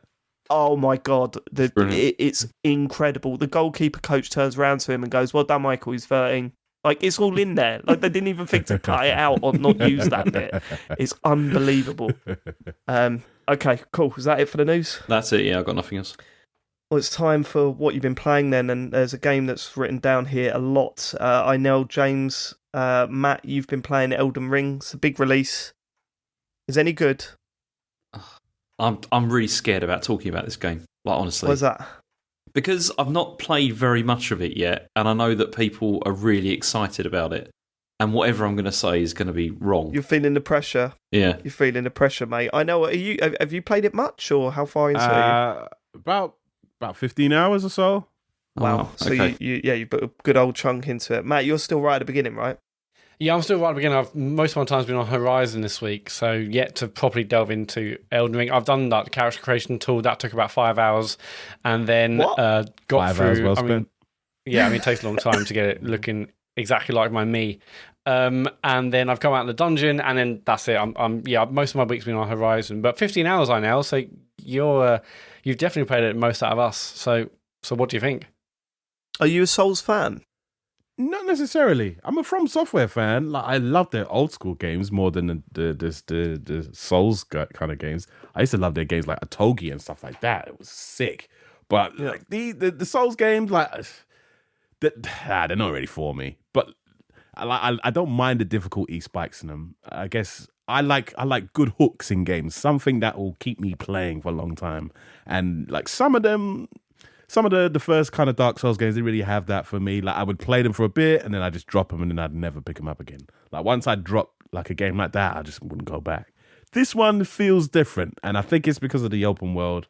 In previous games, if you got stuck, you just got stuck in it. You just had to find a way to get around it. Whereas in this game, if you do get stuck on a particular boss, you can go somewhere else. And the map is absolutely huge. It's so huge that you can just literally go anywhere and slowly kind of build your character up. So by the time you go back to that boss again, you're a little bit stronger now, and you're a little bit more savvy with how the game plays, and you can get a little bit further along in your gameplay. And I like that.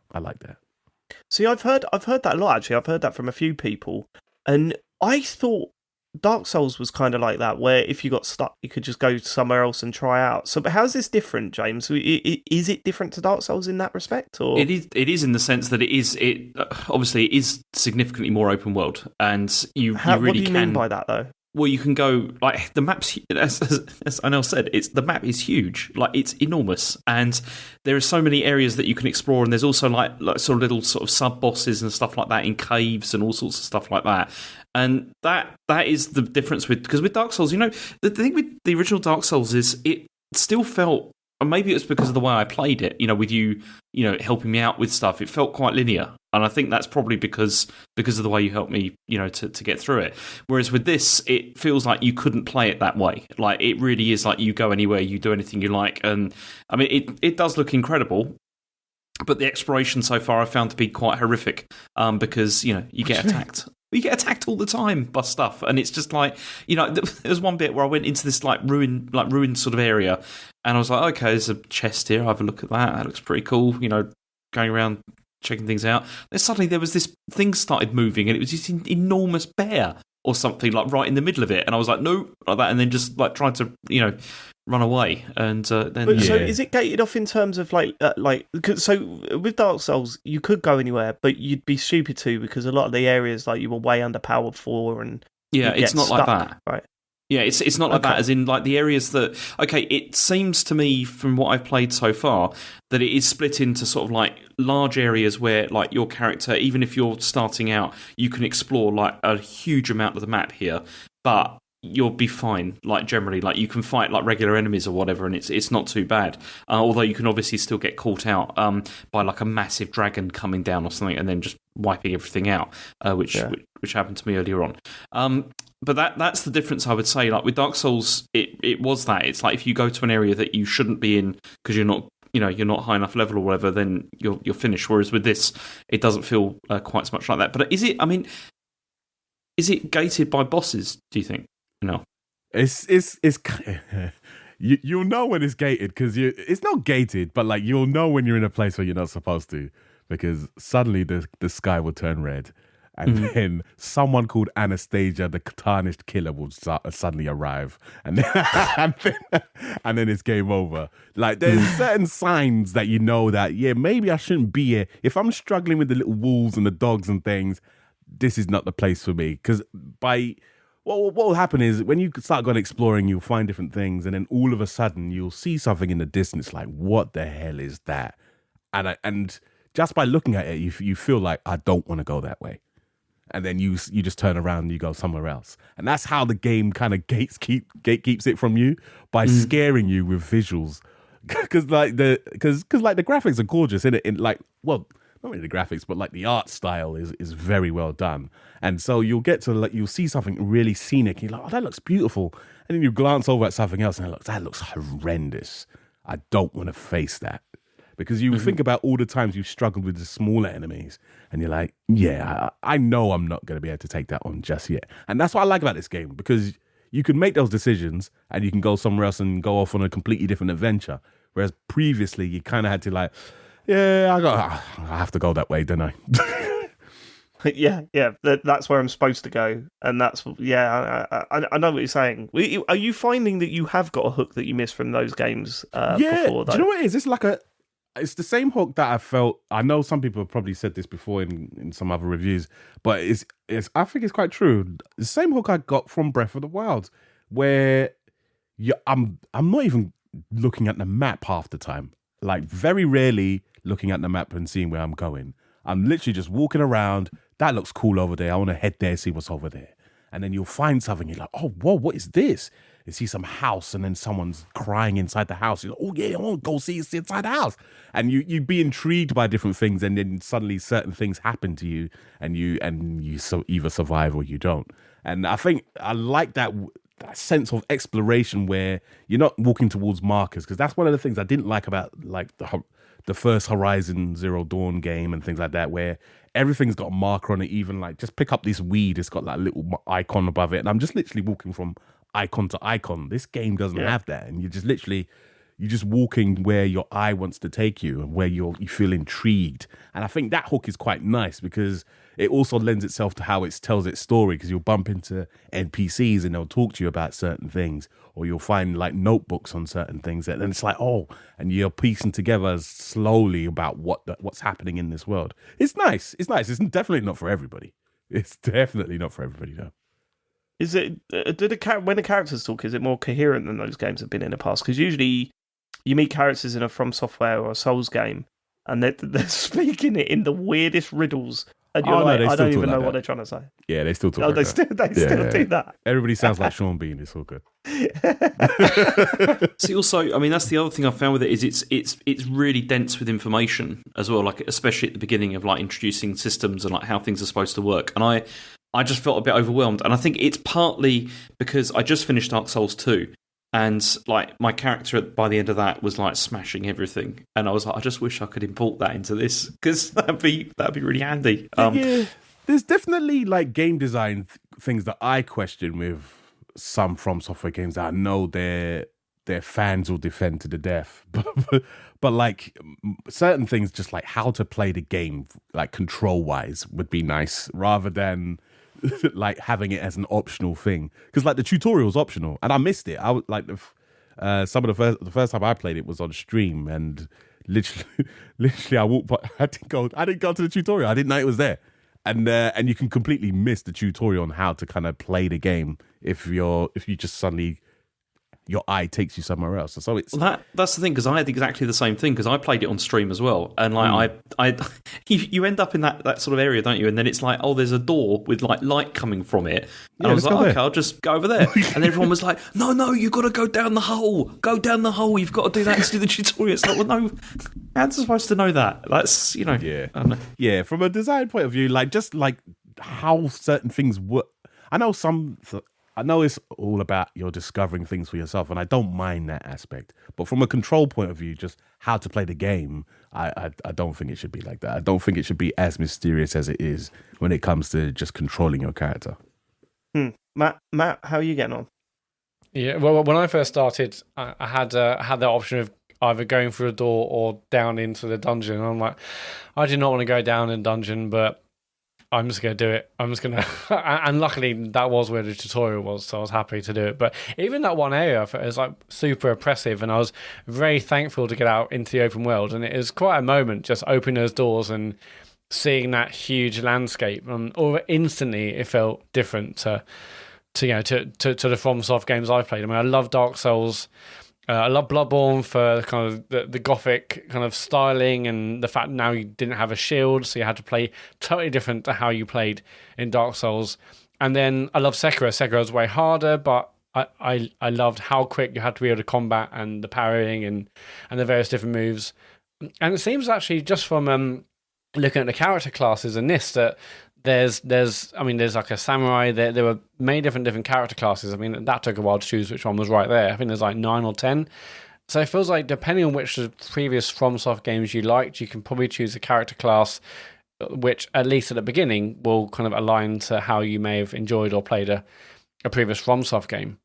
I'm kind of glad I haven't played more this week, but as I said, I'm playing lots of Horizon, but I'm so excited just hearing all the various kind of tweets, and it feels like everyone on the timeline has been talking about it, various different areas, various different bosses, just going off and exploring, and yeah, I can't wait to see what it's like. See, as I said, I'm kind of enjoying it, but I'm probably not going to play for a while, because I think, having just finished Dark Souls 2, I just feel like I want to play something different, and this is why I'm thinking of going... Too hard. I'm going to go back to Horizon, I think, because that's just too easy, and it'll be much easier to go through. And this is something which, after the dust has settled a bit, I'll probably go back to. But I was enjoying it. I mean, as I said, I got to the first boss and died multiple times and then went out. I mean, the thing I love about these games is that there's always that sort of thing of like, you've got to have a plan of like trying to figure out, okay, there's no way I can do this now. What can I do to make myself better and all that kind of thing. And, I went out and I found this like twin blades, which seemed really good, but then you can't block with them or anything, which is really irritating. But, I'm enjoying that aspect of it, but it's just, having just finished one of these, I don't feel this is the right time at the moment. So obviously, this was they made a big thing out of George R. R. Martin being involved with this game. Yeah, I think that extended him being on the box. Oh, do you reckon it was one of those? Because that's the one thing that I haven't heard any of the reviews. Or I haven't read many reviews, but the podcasts I listen to and YouTube stuff, no one's really mentioned any like the writing and any George R. R. Martin influence. I mean, no one obviously would really know what he did or the extent to which he supported on the story. But I've never really heard anything about the writing. I mean, I know, like, what would you say? There's anything different about the writing in any way, shape, or form? Not necessarily. I think it's just he just helped them to kind of build the world. I think, like in terms of like a design and lore kind of perspective. I think that's all his contribution was. If this game's got a really terrible ending, then we know where he helped out. Yeah, probably. Yeah. But then they go, George, what we're doing this game? What do we need? Dragons? Yeah, okay, George, we're going to need more than that, mate. To put some magic in there.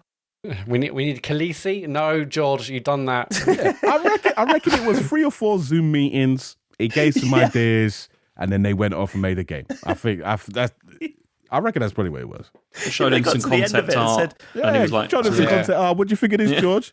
Yeah, George. All you've done there is describe Dark Souls. We've done that, mate. No. Can you Now you're describing Game of Thrones. No, we've done that, George. We can't. Yeah. Not again. This is George exits the meeting. Well, okay, that was brilliant. That was 1 million. Can we still put your name in the box? Yeah, brilliant.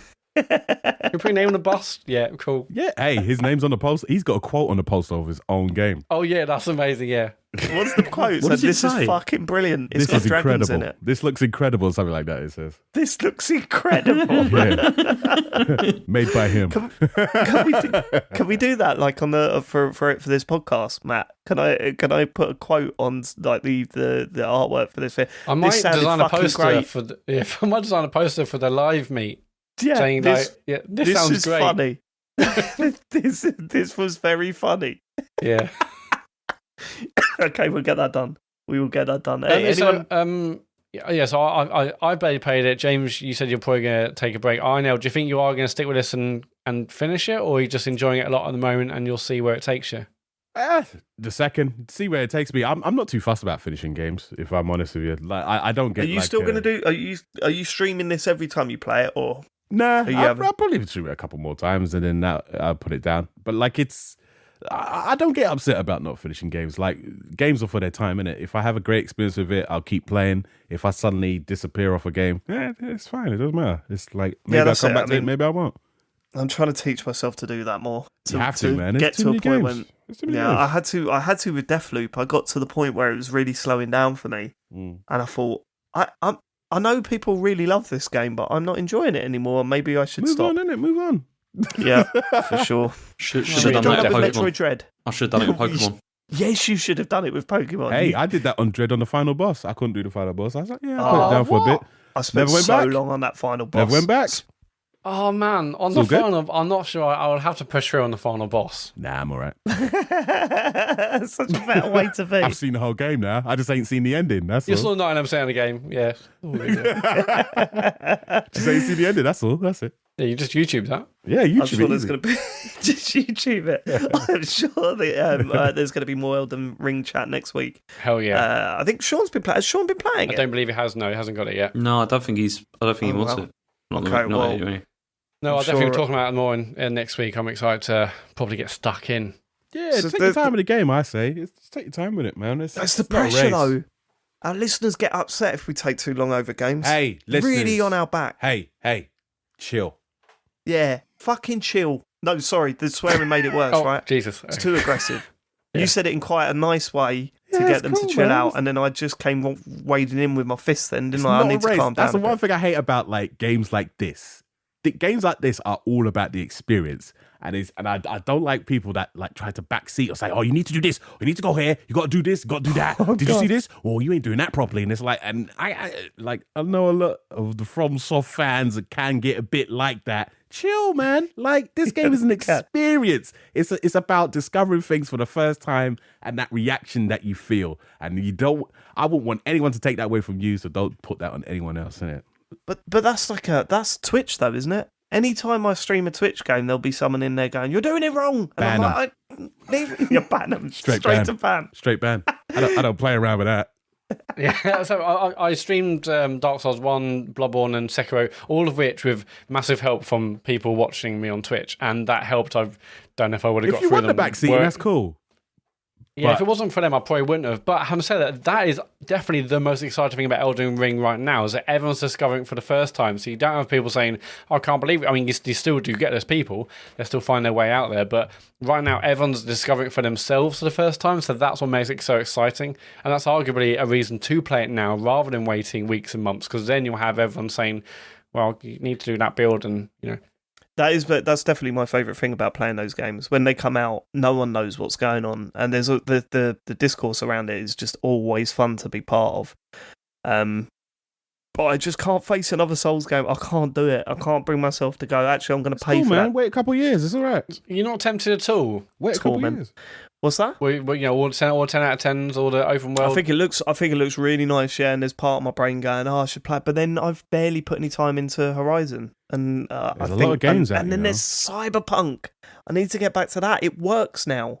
It works. Kirby's coming out soon. Kirby It is, yeah. coming out soon. Yeah, Gran Turismo on Friday. Gran Turismo 7. Grid Mate, Legends featuring your boy. It's in there. Come on. Oh yeah, There's loads of games. I've done some magic with that Kirby game. So it was Harry's birthday last week, and he got a bit of birthday money, and I was like, "Oh, why don't you buy that Kirby game when it comes out next month? Save a bit of your birthday money and get that." And he was like, "Yeah, I'm going to do that. I really want to do that. Brilliant. Free Kirby for David." That's Do you know, what it I'll is. laugh if he gets it as a download code and just does it on his, so you can't Oh play. God, yeah, no. Yeah, no, I don't want him to do that, but that does look good. There was a new trailer out for that today, and it just every time I Was see there? it, it just looks better and better. Yeah, there is co-op play or 2-player. I think it might be like a Odyssey style 2-player rather than a proper co-op thing. It's Alright. hard to tell from the trailer, but there is. Just before we leave the Elden Ring, have you done any co-op stuff, Einel, in Elden Ring? No. I do want to. No one on my friends list has it. Is Man, Yeah, no. Well, there's a poor friends list. it was the industry people that I have on my friends list. They're playing another game that I can't speak about. But like, it's everybody else. It's either they're on the Call of Duty, some are on the Fortnite still. Destiny 2's had its big thing this week as well, and a lot of people have gone back to that. Yeah. Not a lot of people picked up Elden Ring that are on my friends list. What you playing on? PS5? Yeah, I'm on PS5. I probably should have picked Does it up do for stuff Xbox. with the controller? Not that I've noticed. really. I'll be honest with you. The DualSense stuff is it's great, but it's just vibration now. Like, It's just when you play vibration. every game with it, it's like the first couple of games, it was fantastic. Oh, the way the trigger works. But then you realize the way the trigger works is the same as in every game, the way the trigger works. It's the same as in Horizon. It's the same as in Call of Duty. It's the same as in Battlefield. It's the same. The There's trigger does there's that thing when you're pulling back and you're aiming. It does the same thing. There's a bit in a Horizon Forbidden West where you've got to put your what do you call it? Your spear into like this thing in the wall. And when I did that the first time, I was like, "This is just the gun trigger pull thing." See, like this has nothing to do with. Why is it doing this for this? It was a bit weird. I must admit. We'll tell you what. While we're on Horizon, Matt, you've been playing a lot more. How are you getting on with it? Have you finished it yet? I finished it. Yeah. Go on. To me, it's 43 hours in the end. Ouch. Not a short game. Now, I never played the first. Was the first one as big as this? I don't think so. I think I played about 30 hours of the first, so it's maybe a bit longer. Okay, yeah. That's way longer, isn't it? It's a whole 10 hours. That's scary. That's quite a big chunk of game. Mm-hmm. But I mean, I also feel. I mean, I finished it 43 hours, and my percentage clock is only 36%. There's so much to do in this game. So at first, I was, focusing on the main story missions because I really just wanted to get a feel for what story was, what the gameplay loop was, how that worked. And then I started getting battered, or felt like I was just underpowered, or wasn't, didn't have great weapons and the various kind of abilities. So then I started doing knock it down. I did. I knocked it down, but I'll talk about it in a minute. But yeah, then I started doing some side missions.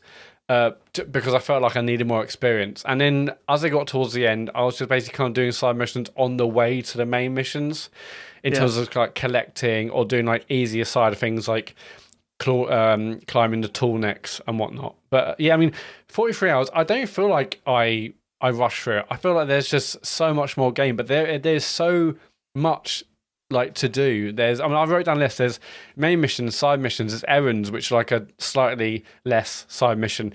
There are like vista points where you go and have to like look at a 3D image to basically show where it shows the old world, and you have to kind of turn the camera around and stuff to pinpoint where that old picture was taken. There's black boxes from planes to collect. There's signal lenses you have to climb up. That's like a lot of busy work, Oh my god, there must be like 10 or 15 like side missions collectibles, so there's so much to do. Yeah, but hang on. It's mad. That stuff, like with the lenses and stuff, that depends on whether you dig that kind of thing or not, because I love all that climbing, like doing that sort of stuff. That's something I really enjoy that in games. I love climbing stuff. So that's fine, but the climbing in this, it really isn't great. I don't know about you, James, but I never feel I know if Aloy can make the jump. I'm standing on like the edge of something, and I'm like, I don't know if you can make that. I haven't worked it out in my head. I know the feeling. It's weird, isn't it? Like when you play Uncharted. Well, like Tomb Raider, right? Tomb Raider, you know if Lara can make that. Yeah, because the fucking ledge is like glowing bright white. It's like, yeah, you can make this. Don't worry about it. Whereas in this, I'm kind of like, the amount of times I've gone for a jump, she's just dropped down, and I'm like, I feel bad now. Yeah, I didn't like that. And then I just went into accessibility and turned on a setting so it shows you which is like a red bit or yellow bit. So for jumping, I knew where to go. Because at the start, I was like, I can go up this cliff, and that's fine, but that I can't jump like a meter for some reason. I can't climb it. What? And I was sick of having to click in R3. So yeah, it's the Death Stranding thing, isn't it? The Death Stranding scanner that they added. I just turned the setting where it told me which was yellow and which was red. But no. So basically, my feelings towards this game are incredibly complicated. So last week I was playing it, 15 or so hours in. I said, I enjoy so much about it. Haven't really felt anything for the story and for Aloy. Now, the story definitely got progressively better. There was an awful lot of exposition, and there's an awful lot of kind of dialogue between you and the various characters. There are always extra things to learn about the back history of the characters. This is it. But I know you're going somewhere, but what I'm really surprised about is that the game, and I don't know if I respect it or not, I think I do a bit, the fact that it doesn't consider people that haven't played through the first game, because all the characters I've met, they're like, they know each other, and they're having these conversations like it's really important that I would have played and met every single character in the first game, or even remembered them. It was a while ago since that game came out, and it is quite jarring for someone that didn't complete and remember all the characters to that game, because she's rocking about the place going, "Hey, how's it going? You all right? I haven't seen you in ages." And I'm like, I don't even know who this person is. They have this whole history that I'm not aware of, and I found it quite intimidating. See, I found that at the beginning. I mean, I played Horizon Zero Dawn not even that long ago, and I couldn't remember who any of these people were. Like, no idea. And they were all like, it's ridiculous. Just coming across as really rude. Yeah. Like go to a party. Yeah, Do you I remember definitely me? got the impression I missed out on some stuff by not playing it. I know I also hear there's a bunch of new characters in this, but no, story definitely got progressively better. There's so much exposition, and I probably didn't need to, but I couldn't not exhaust all the various kind of dialogue options. It felt like an RPG where you should do that, but that did mean that some conversations went on forever and ever and ever. I guess it was good because they were explaining a lot of the story and the character, some of them for good 20 minutes or so. Oh my god, yeah, there's one bit in the middle where it's like 20 plus minutes of exposition where they tell you, oh, this is the story. But after that, there's just so much. Anyway, but characters wise, I did like Aloy more towards the end, but I just never really truly connected with her. I felt like there's no real arc to her story as, her story as a person. There's no real growth, no real emotion, no real conflict. It just went on. She did the thing she needed to do, and that was it. I mean, the story goes places, but her as a character, it felt like there was nothing. Now, I haven't played the first one, as I mentioned a million times, but this definitely feels like the middle movie of the trilogy, where they're kind of nothing really happened, and will there be a third? Will they won't be?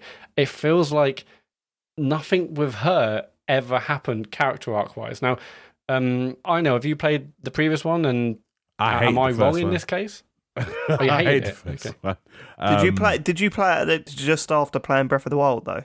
That seems to be a running theme. That no, at the time I played Breath of the Wild and I just didn't even play Horizon. I played Horizon for the first time last month. Right. Okay. Wow. Yeah, and I felt bad because so many people say, "Oh, you're gonna love it. It's an amazing game." And I was playing it. I was like, "This game story's trash." I was like, "Everyone hates Aloy. Everyone's being mean to her." And because I am Aloy, I hate all these characters. And so it's like I don't like none of these characters.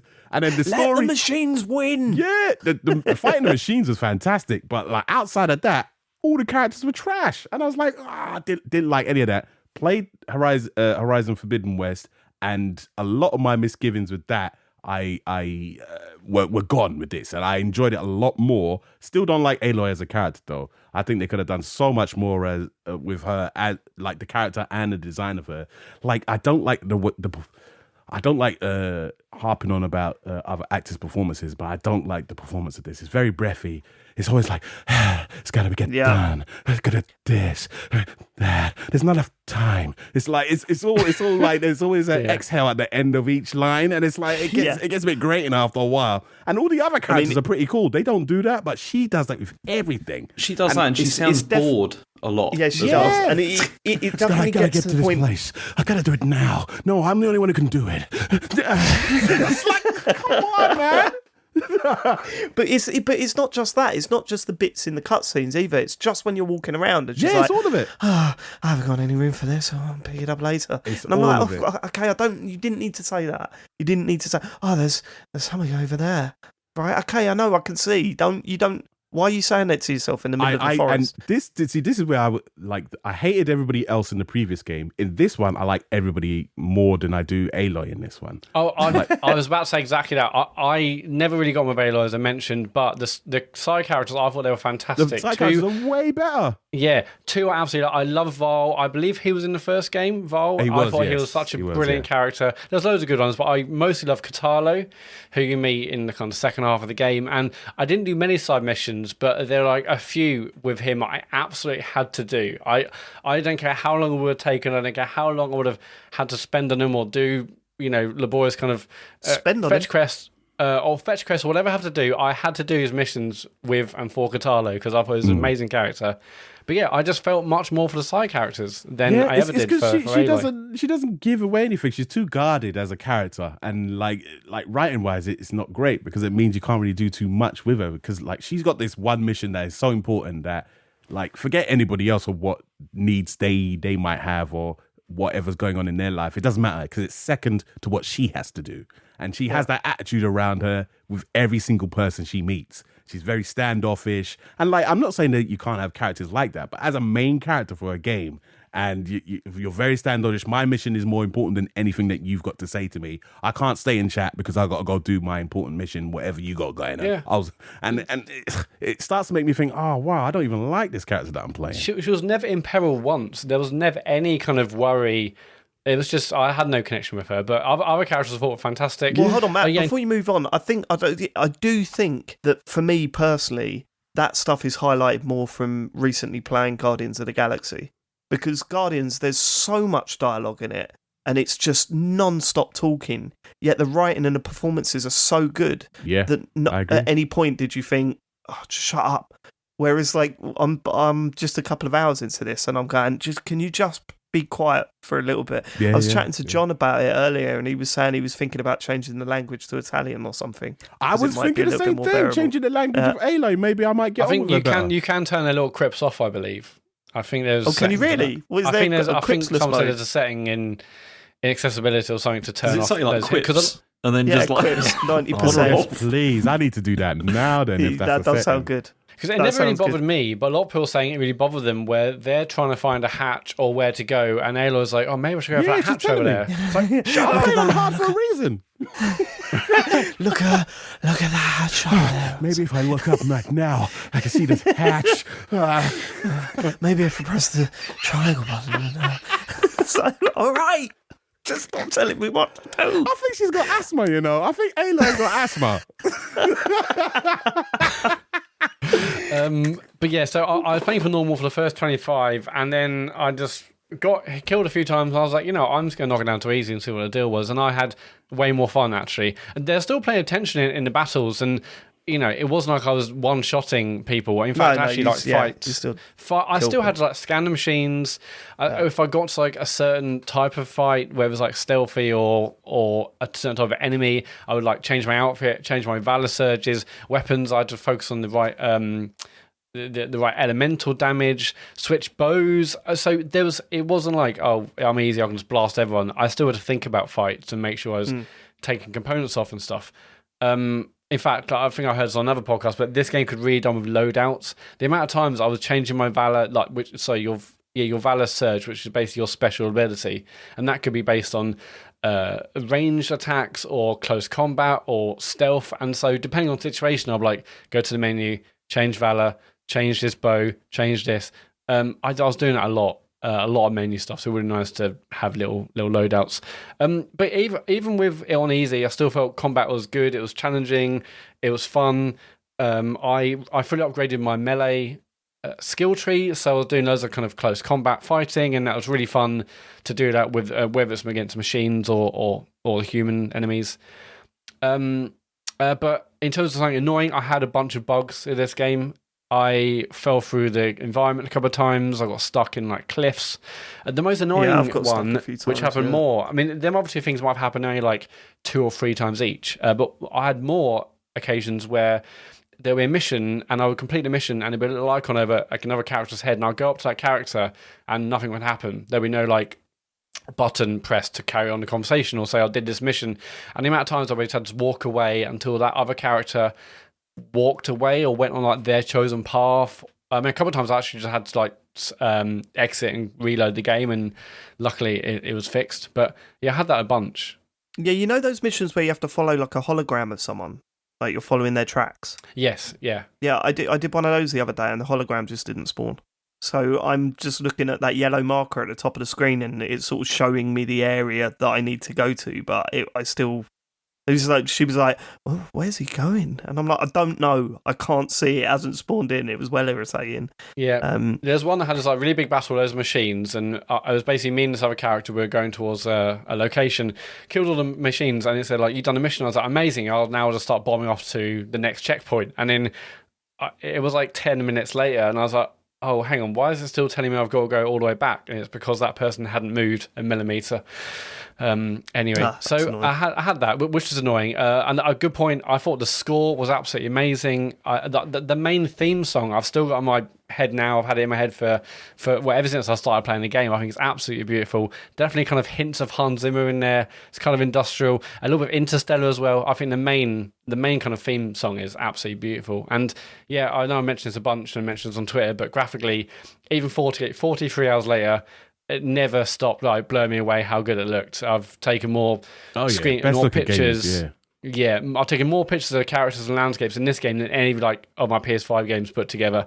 Every time you take a screenshot, it looks like it's a properly kind of structured bit of key art. It looks absolutely unbelievable. Even like the end credits, where it just looks stunning.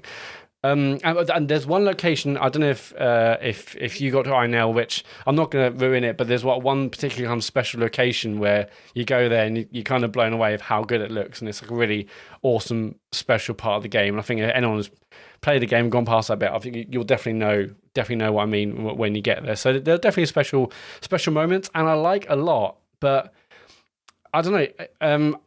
Overall, I'll probably only give it like a 7.5 or an 8. I think it's good in loads of parts, but it's never truly connected with me. I'm really glad I got to the end, and I wasn't going to like quit, but yeah, emotionally it never really got me. Aloy as a character did nothing for me, and that probably kind of lost some any kind of emotional connection I may have had to the game. It's doing a lot of great things. Combat's really fun, and it looks gorgeous, but I don't know. I got out of that hub area. I'm into the and the game does improve massively. I've not got much more to add to what you've said, Matt, but the game does get massively better. I mean, it's so good when you are just walking about the place and you come across like a group of these robots. The animation and design of those robots are just unbelievable. The detail, it's absolutely really stunning. Cool, really creepy. I love that stuff. And then I was playing it today and I got to the first facility area and I was like, why are you making me go inside and do this climbing puzzle? I hated it. I hated that part of the game. But it's not that long. You get through it pretty quickly. And once I was back outside again, I was just, roaming about. I wasn't really even heading towards any missions, side missions or anything. I was just walking about. And I thought, I am enjoying this part of the game so much more that I wish that they just focused on this stuff rather than sending me off to the long cut scenes. The facilities level was absolutely shocking. And I'm looking forward to going back to it now that I'm back outside again, because that's where this game just absolutely flies for me. That's where I'm getting the enjoyment. Just the cutscenes are just too long for me, and I'm not interested in the story. And as you said, the amount of times you go talk to a character and there's 14 options, but one of them has like a little marker next to them to say, this is the one you press to move on. It's like, have you got any questions about this land? Nope. Oh, okay. Yeah. Fine. No, I gotta save the world. Yeah, I gotta save the world. I'm too busy. I was exhausting all my options there because I wasn't sure if I talk to certain people more, there'll be like more of a connection. Maybe that will help me towards the end of the game or this and the other. But I don't think it's like that. But there's loads of other stuff I want to say, but I'm not going to for spoilers. But all the side characters were amazing, and I think how that links into the story is really, really well done. And yeah, I enjoyed it way more when I got to the end. As it increased, I enjoyed it way more. I think it's a really slow start story wise, but I think it gets good towards the end. But overall, it's never truly connected with me. But I'm definitely more positive right now than I was last week when I just felt a bit cold about it. Yeah, good. James, you got anything to add? Not really, no. I am planning to go back and play more of it. I have played a bit more than I did, right at the start. But as I said, I'm enjoying it. I hope so. I'm enjoying the climbing stuff because I do like that. Loves a bit of climbing, that boy. I've always said it. Always said it. Have you ever been rock climbing, James? Yes, I have. Yeah. Yeah. Did you enjoy that? I did. Yeah, I did enjoy it, and absolutely, that was good as well. Yeah, let's get you on a rock. Our next live show, let's do rock climbing before we do. You've got to climb up. We'll do it at the top of a mountain, and everyone's got to climb up Everest. To watch us. Yes, I was a lot younger and fitter though then. EverestCon. I'm a mess now. Don't. Let's watch Einel's fitness streams. You get a ring fit. Watch his fitness streams. Get in shape, mate. Yeah, so Everest, here we come. Then you'll be climbing Everest. Let's do it. I know you've got a couple of games we haven't spoken about yet. Do you want to talk about Final Fantasy Tactics? Yeah, you know what it is? It's not a way of like staying grounded, but like it's a way of me always thinking like, am I like judging these new games with the lens of how I felt about old games? So I'm always playing an old game whenever I play all these new games, because there's new games out like every week. So I'm always making sure that I'm constantly playing a game from my past that I thought was absolutely amazing and still seeing if it still holds up. So then when I'm looking at these new games, I'm like, oh, okay, yeah, that truly was a classic. Or, nah, I have my nostalgia glasses What's the ratio there? How often do you think, oh, this still holds up? And how often do you think, no, this is actually... a lot of them, particularly the PS1 games, held up a lot better than I thought they probably would. Like a lot of PS1 games I'm going back to. So Final Fantasy Tactics was a PS1 strategy game. Holds up quite well. Story-wise, like the translation's a bit iffy, but like... you could tell what they were trying to do with it, and as a tactics game, it works really well, and it's got me hooked. So I've been playing it on the side because there's a couple of, obviously there's the Horizon games, and I'm thinking about the main reason I was playing that is because I was like, this story isn't connected with me as much as I know as much as I want it to. The first Horizon story didn't connect to me at all. And this one, I'm enjoying the game a lot more. Like the gameplay mechanics, I'm enjoying a lot more. But as a story, it's not clicking. And I was like, am I just not appreciating what's being put in front of me? And so I've been going back to Final Fantasy Tactics. I've also been playing some Vagrant Story as well. And playing through the stories in those games, I was like, nah, the stories in those games were fire. And I think it's just how the stories are being told, the character development, and how the character, like, I can't remember, one of you guys were saying earlier, just like the motivations of the character and seeing how the characters grow, how they change from the beginning of the game to the end of the game. And you've seen that change. You're seeing them having to make difficult choices. You're seeing those effects of those choices. Like, that's what I want to see in the games, and I don't feel that when I play Horizon, as good looking as it is and as amazing as it is to kind of feel to play.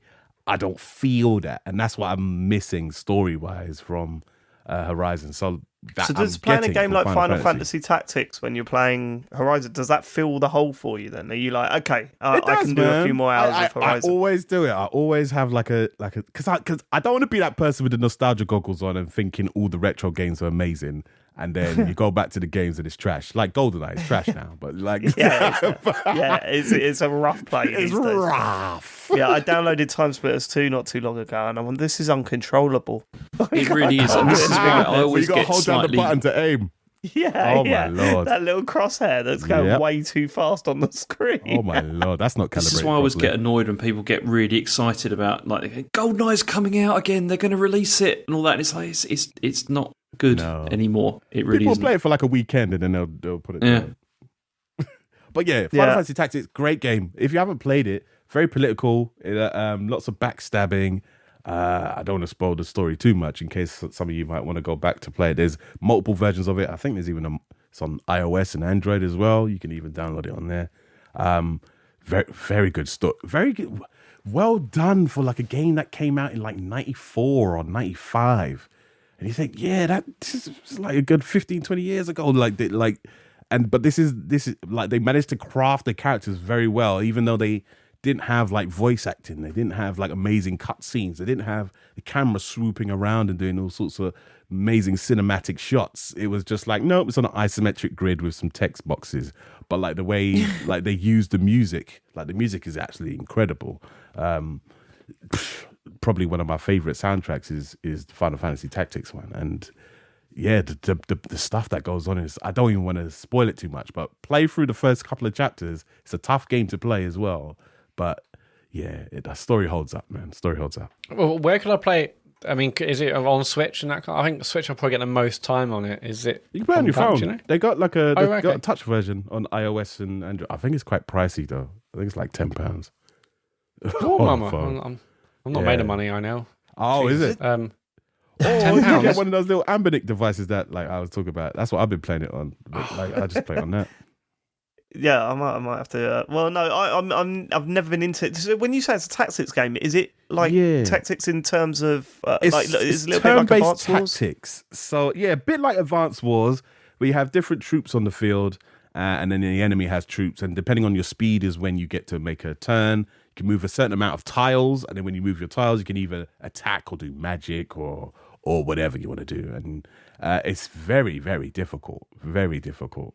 It's 12 quid. It's you 12 said quid. Wow. It's 12 pounds. I'm glad I'm sitting down for that. 12. You've made the money, man. 12.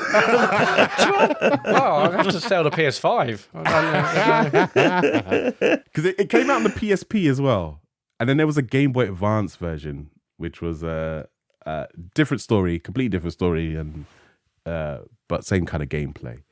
But like the tactics series hasn't kind of come back, but like the storytelling is absolutely amazing. I forget the director's name, but he's the same director that did the Vagrant story on the PS1, and that's one of my favorite games of all time. That one, and that still holds up as well.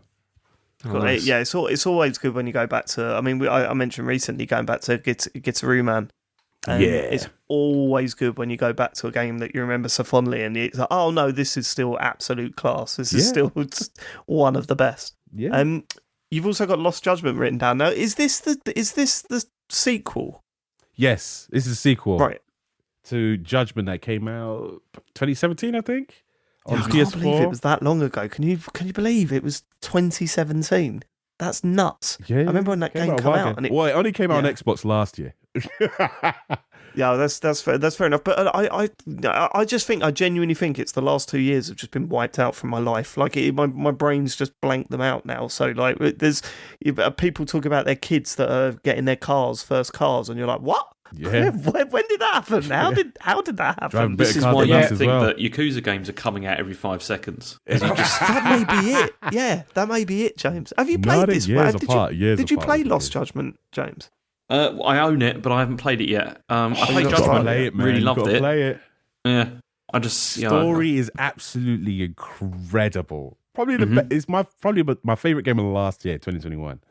It Lost Judgment, and I still haven't finished it. I put about 40 hours into it, and when I go into the stats, it says I'm 17.5% complete.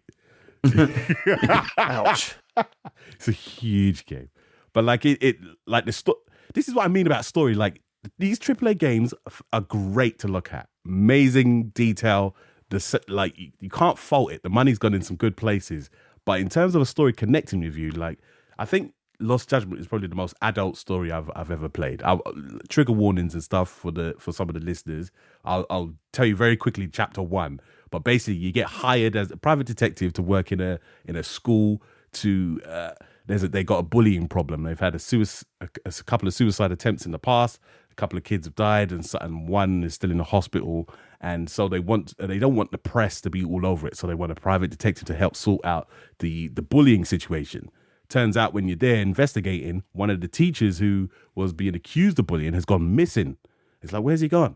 Turns out a video leaks online of some guy murdering him in cold blood. Goes viral, the video. He's like, yo, got to find this guy. Turns out that same guy who was committing that was also was also sexually assaulting another woman at a busy Japanese train station at the exact same time of the murder. And you're like, what? It can't be the same guy. How is it going to be the same guy? And so it's up to you to find out what's going on, how to solve it. It's an amazing story. Amazing. Okay, that sounds fantastic. And it's got all the good side mission stuff as well, because those games always have like. And that's what I love about the Judgment series and the Yakuza series as well, is because the main story is always very real and gritty and harsh and dark. So all the side missions are hilarious. To kind of juxtapose that kind of harshness, they make sure that all the side missions are comedic, all of them. Yeah, that is a hard. I mean, I know that they achieve it well, but judging that tone and getting that right is such a hard thing to do. And they nail it in most of those games. Yeah, because you have to question the woman who's been sexually assaulted, but you also got the doubts in your mind because of certain things that's transpired, and so you can't. How are you gonna talk to her? Is she lying? Are you gonna say a woman who's been sexually assaulted is a liar? What? No, you can't. Yo, it's a good game. Good game. Crazy. Yeah, I'm tempted. As I said, I've never really got into a Yakuza game, but this seems That's an understatement. Comes on here slagging them off every 5 seconds. Why is that? Why don't you like those games? I played two of them. I played Yakuza 0, is it? Yeah, played 0, yeah. Yeah, 0, and I played the Said it was reboot boring, of the first wasn't it? one. No, I didn't. I played 6. The 0, I got so fed up of just walking around and then being attacked, right? That I was just like, I got sick of it. And then the what was his name? Cashman, that would just turn up and beat you up if you. He was like really over leveled. You couldn't take him on. It's Mr. Shakedown, yeah. Mr. Shakedown. That's it, Cashman. Shakedown. Yeah, I got fed up with him following me about. And yeah, some of the side missions, although there was some funny themes, I found myself just pressing X a lot to get through dialogue. And like as I said at the time, telling the story about how you become a film producer and you had to try and wing it on the set while they were filming something sounds brilliant. But in reality, I was just selecting dialogue options, and I thought, I'm not really okay. Yeah, that's what happened on the screen, but I didn't feel like it was something that I was doing. And the combat I wasn't a massive fan of either, so it was the amount of combat that was in those games I was kind of like, but you know, it might be one of those games that I was just playing and I was in one of those grumpy moods and I wasn't ready for it. I don't know. The Judgment series seems like a good excuse to give it another go. The Judgment series is more detective-like, if you want to be a detective. Yeah. Solving murders. Yeah, I want to be a things. detective. I could do that. Yeah. I could work things out. Definitely. Yeah? Definitely. Okay. Someone's dead on the floor Yeah. with a puddle of water around them. Mm-hmm. Yeah. Ice was involved. Okay. Yeah. Detective. Yeah. Icy. That's what I'm saying. That is impressive. I wouldn't have thought of that. So that's good, Dave. Cheers, mate. Yeah. Thank you. Nice. Thank you. A step ahead of David all of Columbo us. over there. This is why they hire you to do the big dunk, the big murders. That's right. The big murders. Yeah, the big Whoa, this is a twist. It was a twist. I'm gonna going to walk in and murders go, I with, think I know the with an murderer. ice bow and arrow. I think I've worked out the murderer. It was me. I used dice, and they all clap me and then arrest me. So yeah, and I was like, well, it was worth it because I worked it out. You are the best. Cool. So that's what we've been playing this week. Matt, let's do a few questions and then wrap this one up. Yeah, so if you want to leave us a question, go to tcgs.co/dear TCGS. Agnes is going to start us off. I'd just like to say how much I love your podcast. I honestly love Wednesdays when it appears and go to bed early to listen to it. It was an absolute highlight of my pandemic days and still is. Keep up the good work. I loved Mass Effect and Dark Souls and Sean's Indies. David makes me laugh so much. You were also right about Guardians of the Galaxy, but my last big love was Ghost of Tsushima. I'm a 58-year-old lady. Am I one of your older gamer listeners? We've spoken about this before, haven't we? Who's our oldest listener? I don't think 58 is going to be our oldest, is it? I haven't got the metrics in front of me, but I feel like not. I feel like they'll be older than 58. Sorry, Agnes, but there's some 90-year-olds listening going, I love those. I love those crazy gamers listening to their stories every week. So did you say crazy gamers? Sorry? You say crazy gamers? Yeah. Is that not what we are? No, I wasn't sure if I misheard. Agnes continues. The first game I played was ZX81 3D Monster Maze, arguably the first survival horror game. Can I ask James a question unrelated to gaming?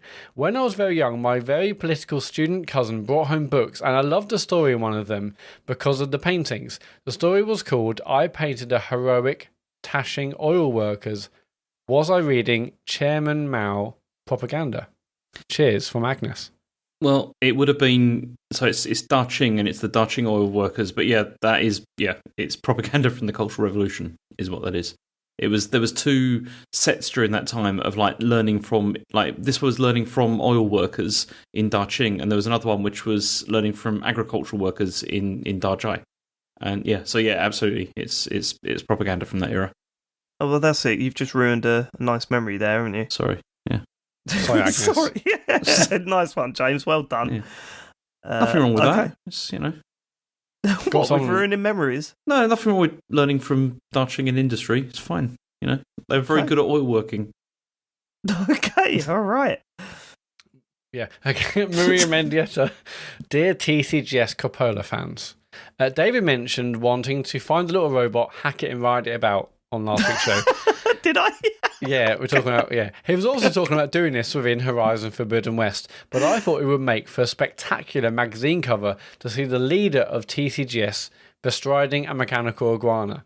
Were the TCGS magazine to be a real thing, what gaming prop would each of you choose to mount or hold for your issue 1 pose? James, please remember this is not a top shelf mag. Keep up the stellar work. Sincerely from Maria. Matt, go on, you first. I was thinking fully naked, but in a bath of VMUs. What? Would anything be on the screen of the VMU? Maybe the TCGS logo, but using obviously the graphical style of the VMU. Yeah, I reckon that'd be awesome. Well, would it be awesome? Probably wouldn't be. I don't know. I'll think of a headline later. James? Can I hold a Jaeger bomb as a prop? No, that's not in a game, is it? It's got to be in a game, isn't it? It's in my gaming prop. A gaming prop That's is not a Jaeger bomb. A Jaeger. It's my gaming prop. You haven't... Stop doing Jaeger bombs while you play video games. What's the matter with you madman? Oh no, it smells good. It's good. They smell good. Okay, I know. Have you got an answer to this one? Oh, gaming prop. Oh, I don't know. Do you know what I would like? Actually, a giant-sized Pikmin that could follow me around and do my bidding. Yeah, but if you've got one, you're gonna have loads of them. It's become a nightmare. Nah, I just need you ain't gonna one, be innit? able to use lifts. Nah, but you got to feed all of them in it, so you got to just have the one. But big this one. is just something to hold for the front magazine cover. Yeah, but we're then taking it to you the know next what the level. letters are going to be like afterwards. Who's keeping check of the Pikmin after the photo shoot? Yeah, are they going back into cages or are they living nicely? Are they got enough space? Them out into the wild. You can't even have a photo with a Pikmin anymore without Twitter getting involved. Yeah. Know what I mean? It's going to go viral. It's going to go viral. It will go viral though. That will go viral. Get Peter on me and all of them ones. I think maybe for me, the Donkey Konga bongos. The what? The Donkey Konga bongoos? Bongo. The bongoos. They need to come back. They do. I saw some in a shop the other day, and it was like I thought, oh yeah, Donkey. What? Oh, I can't even say the name of the game anymore. Donkey Konga bongos. Ah, look, I went over to them, and they were the drum bit was all yellow. You know, like how the PlayStation goes. Yeah. Like, it was all yellow, and I just thought, that makes me really feel awful about touching those things. I'm not going to do that. That's those cheap plastics, man. I still got my Super Nintendo for when I was like a kid. It's green. Is it really? It's green. Have you ever watched one of those restoration videos for those old consoles? Yeah. They're amazing. I want to know what liquids they use. They say what it is, but I don't believe it. Like they just like dab magic, it on the innit? console. It's like when you watch them Silic Banger adverts and you're like, oh. It is. And you just think this ain't real. It doesn't happen. Don't you just submerge it in Coke? Is that not what the trick always is? Just throw the whole console in Coke. There you go. Lovely, clean. It doesn't work anymore. Doesn't work, but it's lovely and clean. I don't think that's how it works, Matt. Let me just whack it. I'm watching the worst videos on Facebook then. I don't go on Facebook that often, but for some reason my Facebook watch feed is basically silent videos or videos where there's no talking at all, but someone restoring an old lighter. You know, it's a really rusty old lighter. They're using the tools. That's just ASMR stuff for it, though. If there's no talking. Because it is just music. It's no one talking. It's just like, here's I'm trying a really to think of the data points lighter. that Facebook has on you, man. What is the algorithm feeding It's you? weird. I don't quite know why I've suddenly got restoration stuff on my Facebook What feed. sort of He's gonna music? love What this, sort of he is. music? Is it like Doing dance some weird music? searches. Is it like Do you like gentle jazz? You know. I don't know. It's just like, I don't know, light drum and bass. I don't really care about the music. It's more about that. Is it not that music that they use on every video ever created now? The one that goes, no. It's not. It's not that, no. Every fucking video I watch these days, I'm like, oh, what's this one about? Oh, no. Why are they using this song? Why does everyone use that song now? Because that song banged on TikTok ages ago, therefore everyone's using it. It's still banging everywhere now, Matt. It's still banging everywhere now. Right, should we I think I move on? answered the question. Okay, MD God, there was a Krabuffs. question. Yeah, MD Krabuffs. What game would you be happy to appear in as the main character and have your name in the title? For example, Sean Bell's Bayonetta. Oh, good question. Good question. Mine would be Splinter Cell, and it would be David Turner's Tom Clancy's Splinter Cell. I just think having two names on there is the way forward, right? Yeah, Gotta be. that'd be good. Also, I'd look great in those free green light goggle things. I've always thought that. Always. Rocking about one of those in Sutton High Street. Why don't you scour eBay and get one of the old, Splinter Cell special editions and get a headset? Because they're probably too expensive, Matt. All right? Oh, That's yeah, probably the yellow as headsets well. was a thing for a while, wasn't it? Yeah, it was a special edition, wasn't it? I think that was the Chaos. What was the Chaos one Theory. called? Yeah, I think it came out with that. Let me go on. I'll eBay that while you guys answer. I wonder if they that made the question. sound like the ding, whatever. Almost definitely not. You know those things when But the isn't that special part editions come wasn't out. that part of the charm? If it It was, turned Yeah, into- I know. signature sound. yeah. But 360 era special edition packs, Matt, were awful. Do you remember when they gave away a Halo helmet that was too small for anyone to wear? Perfect for cat heads, though, wasn't it? Yeah, the Hey, they cat did some helmet. good ones. Do you remember the Gears of War Lancer? They gave away that with the chainsaw. What, like a full-size lance? Yeah, I got one. No, and it works. You Yeah, get yeah, how you many? put batteries in How it. many kills you got with it? Oh, you're not supposed to kill anyone with it, bro. Oh, right, okay, sorry. I'm getting the wrong end of the stick. Tell us after, Einel. Tell us after. Sorry, that was my detective Trying to side get me coming down, out isn't of it? me Trying to there. get me Yeah, down on the he podcast. is bloody good, isn't he? He is on Yeah, the yeah. case immediately. I know How many you kills you boys. killed? Fuck. Matt? I'm gonna say I haven't really thought about an answer. Matt Murray's Flight Simulator. What, just you as a Boeing 747? Yeah, just doing the T pose. You're doing a T-pose and fly through the sky. And you look into your eyes and there's a rat with a pilot hat on. Yeah, I'm filled with 100,000 rats. I'd play that game. I'd play that game I'd though, play Matt. that, yeah. I Yeah. could probably That sounds run like that good. one. My PC could run James? that. Oh, I don't know. I'm trying to think of something with a long title. How about, James Farley's Star Wars Knights of the Old Republic 2, The Sith Lords. That'd be a good one. I'm there. What was the Peter Jackson game? The King Kong. That had the longest title in that video would games, be didn't it? that'd be like James Farley's Peter Jackson's King Kong, the official game of the movie. Again, I would play that. That sounds good. I know. What game are you going in? Only because I always wanted to be involved in this one. I'd say Einel presents Viva Pinata Trouble in Paradise. But specifically that one. Yeah, The Trouble in just that Paradise one. one. Yeah. So what would you be in that? I don't know those games that well. Would you be one of the pinatas? Oh, you never played Viva Pinata? No. How old is your kid? I got 8 and 4. 8 and 3. Fucking hell, I should know, shouldn't I?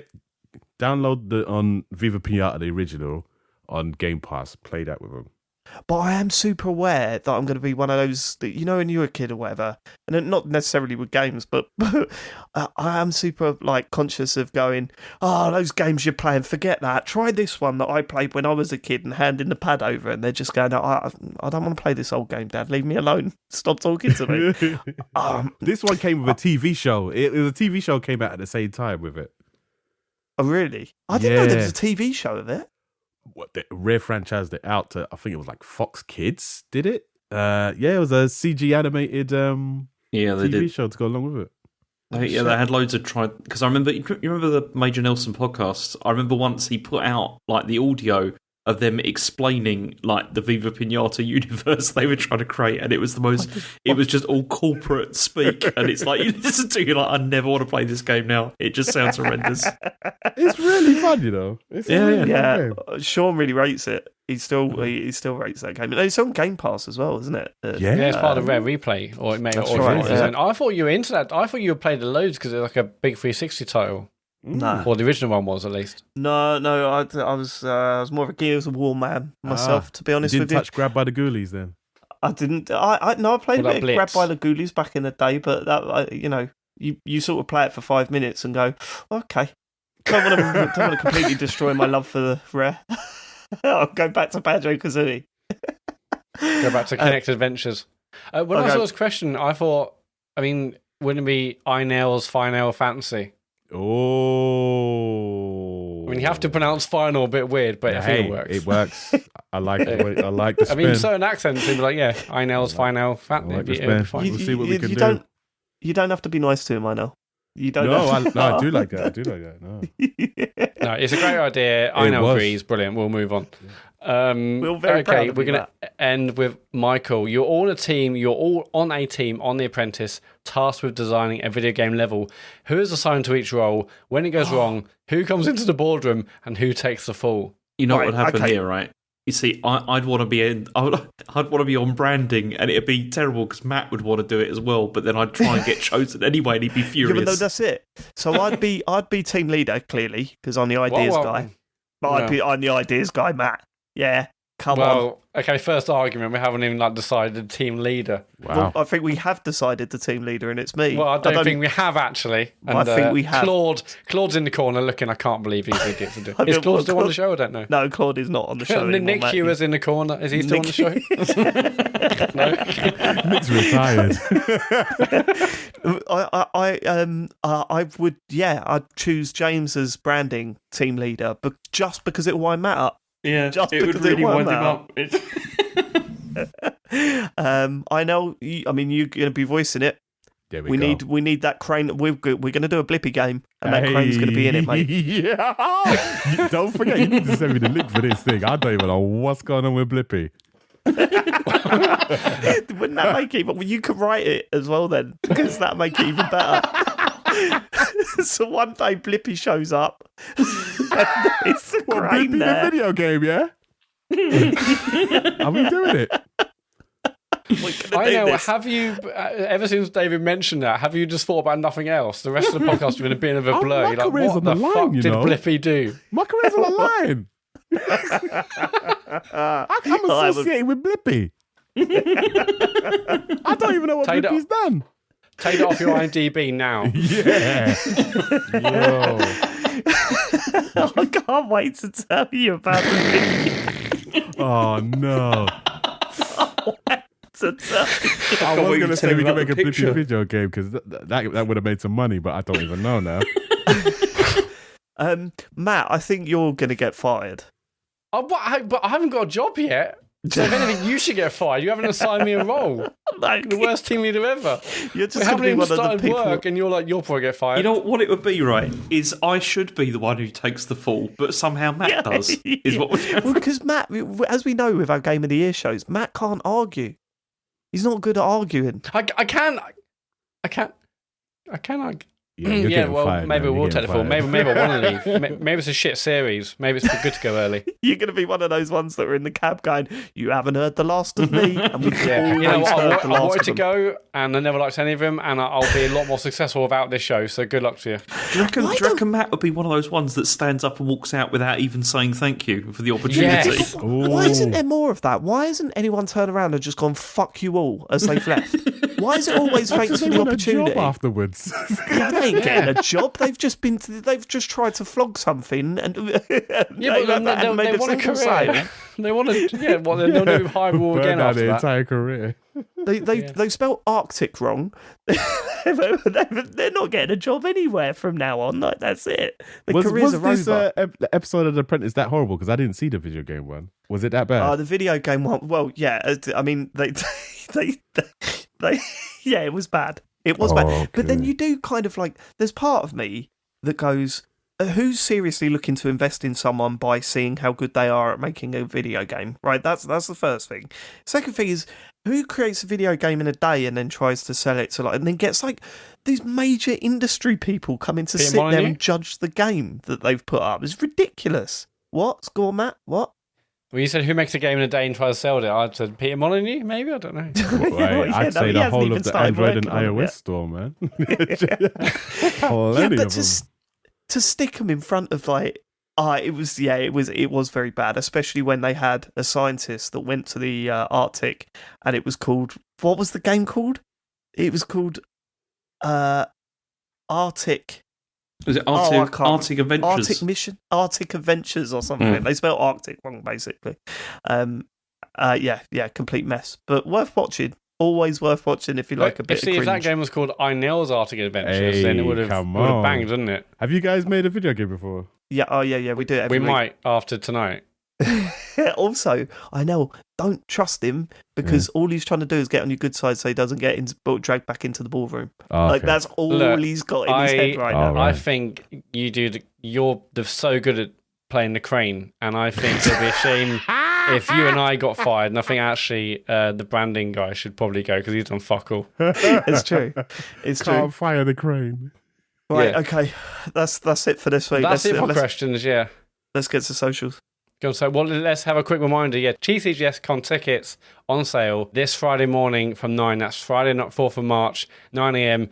Go to tcgs.co/TCGSCon. There will be a link there to buy your tickets. So I'm so pumped for that. Obviously, the actual main event's happening on 2nd of July. Tickets on sale on Friday. Back to streaming. Thursday night, Sean is back for Nuzlocke, Stock, and 2 Slow King Barbaracles. That's Thursday night on Twitch at 9 p.m. Friday night, James, what is it you're streaming? I don't know what I'm doing. I'll figure it out this week. Because it was meant to be House of Ashes, and you're like, Ash, I can't bother that. Let's do Elden I love Ring. how professional you are, James. I don't know what I'm doing. I'll figure Brilliant. it out this week sometime. I don't know. Please subscribe to us on Twitch. Yeah. We don't know what we're doing. But there will be a stream, James, at Friday at 9? Yeah, there will be a stream. I don't know what it There'll be a is yet, though. stream. Yeah. James is streaming something. That's a mystery, isn't it? That's a hook. Friday night at 9. They're both on twitch.tv/TCGSCO. If you have Amazon Prime, get this, everyone. You have Twitch Prime Gaming. Connect your accounts. You have one free subscription you can't keep. You can't take it with you. Therefore, go over to our channel, give us your free subscription, and we'll love you forever. Really appreciate everyone who's doing it so far. But on last count, there are 2 billion people in the United Kingdom with an Amazon Prime account. So connect your accounts, give us your free sub. Dark Calls, we're still doing Dark Calls rerun back from 2013. This Friday morning is episode 33, and James he enters the catacombs and he meets the mighty Pinwheel. That is Friday morning from an early time. Patreon.com/TCGS is what we mentioned earlier.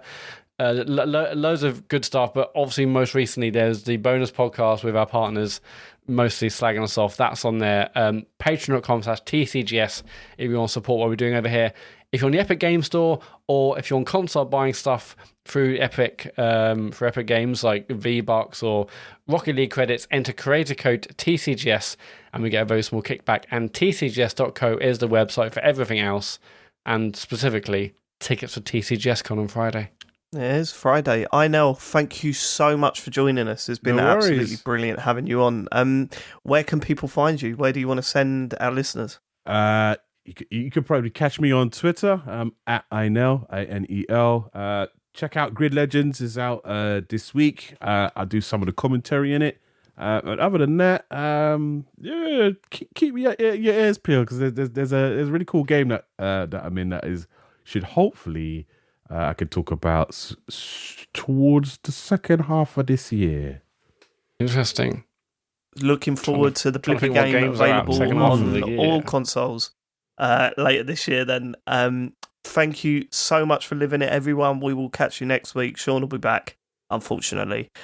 So we'll see you then. Hope you have a good week. We love you. Goodbye. Goodbye. Goodbye. See ya.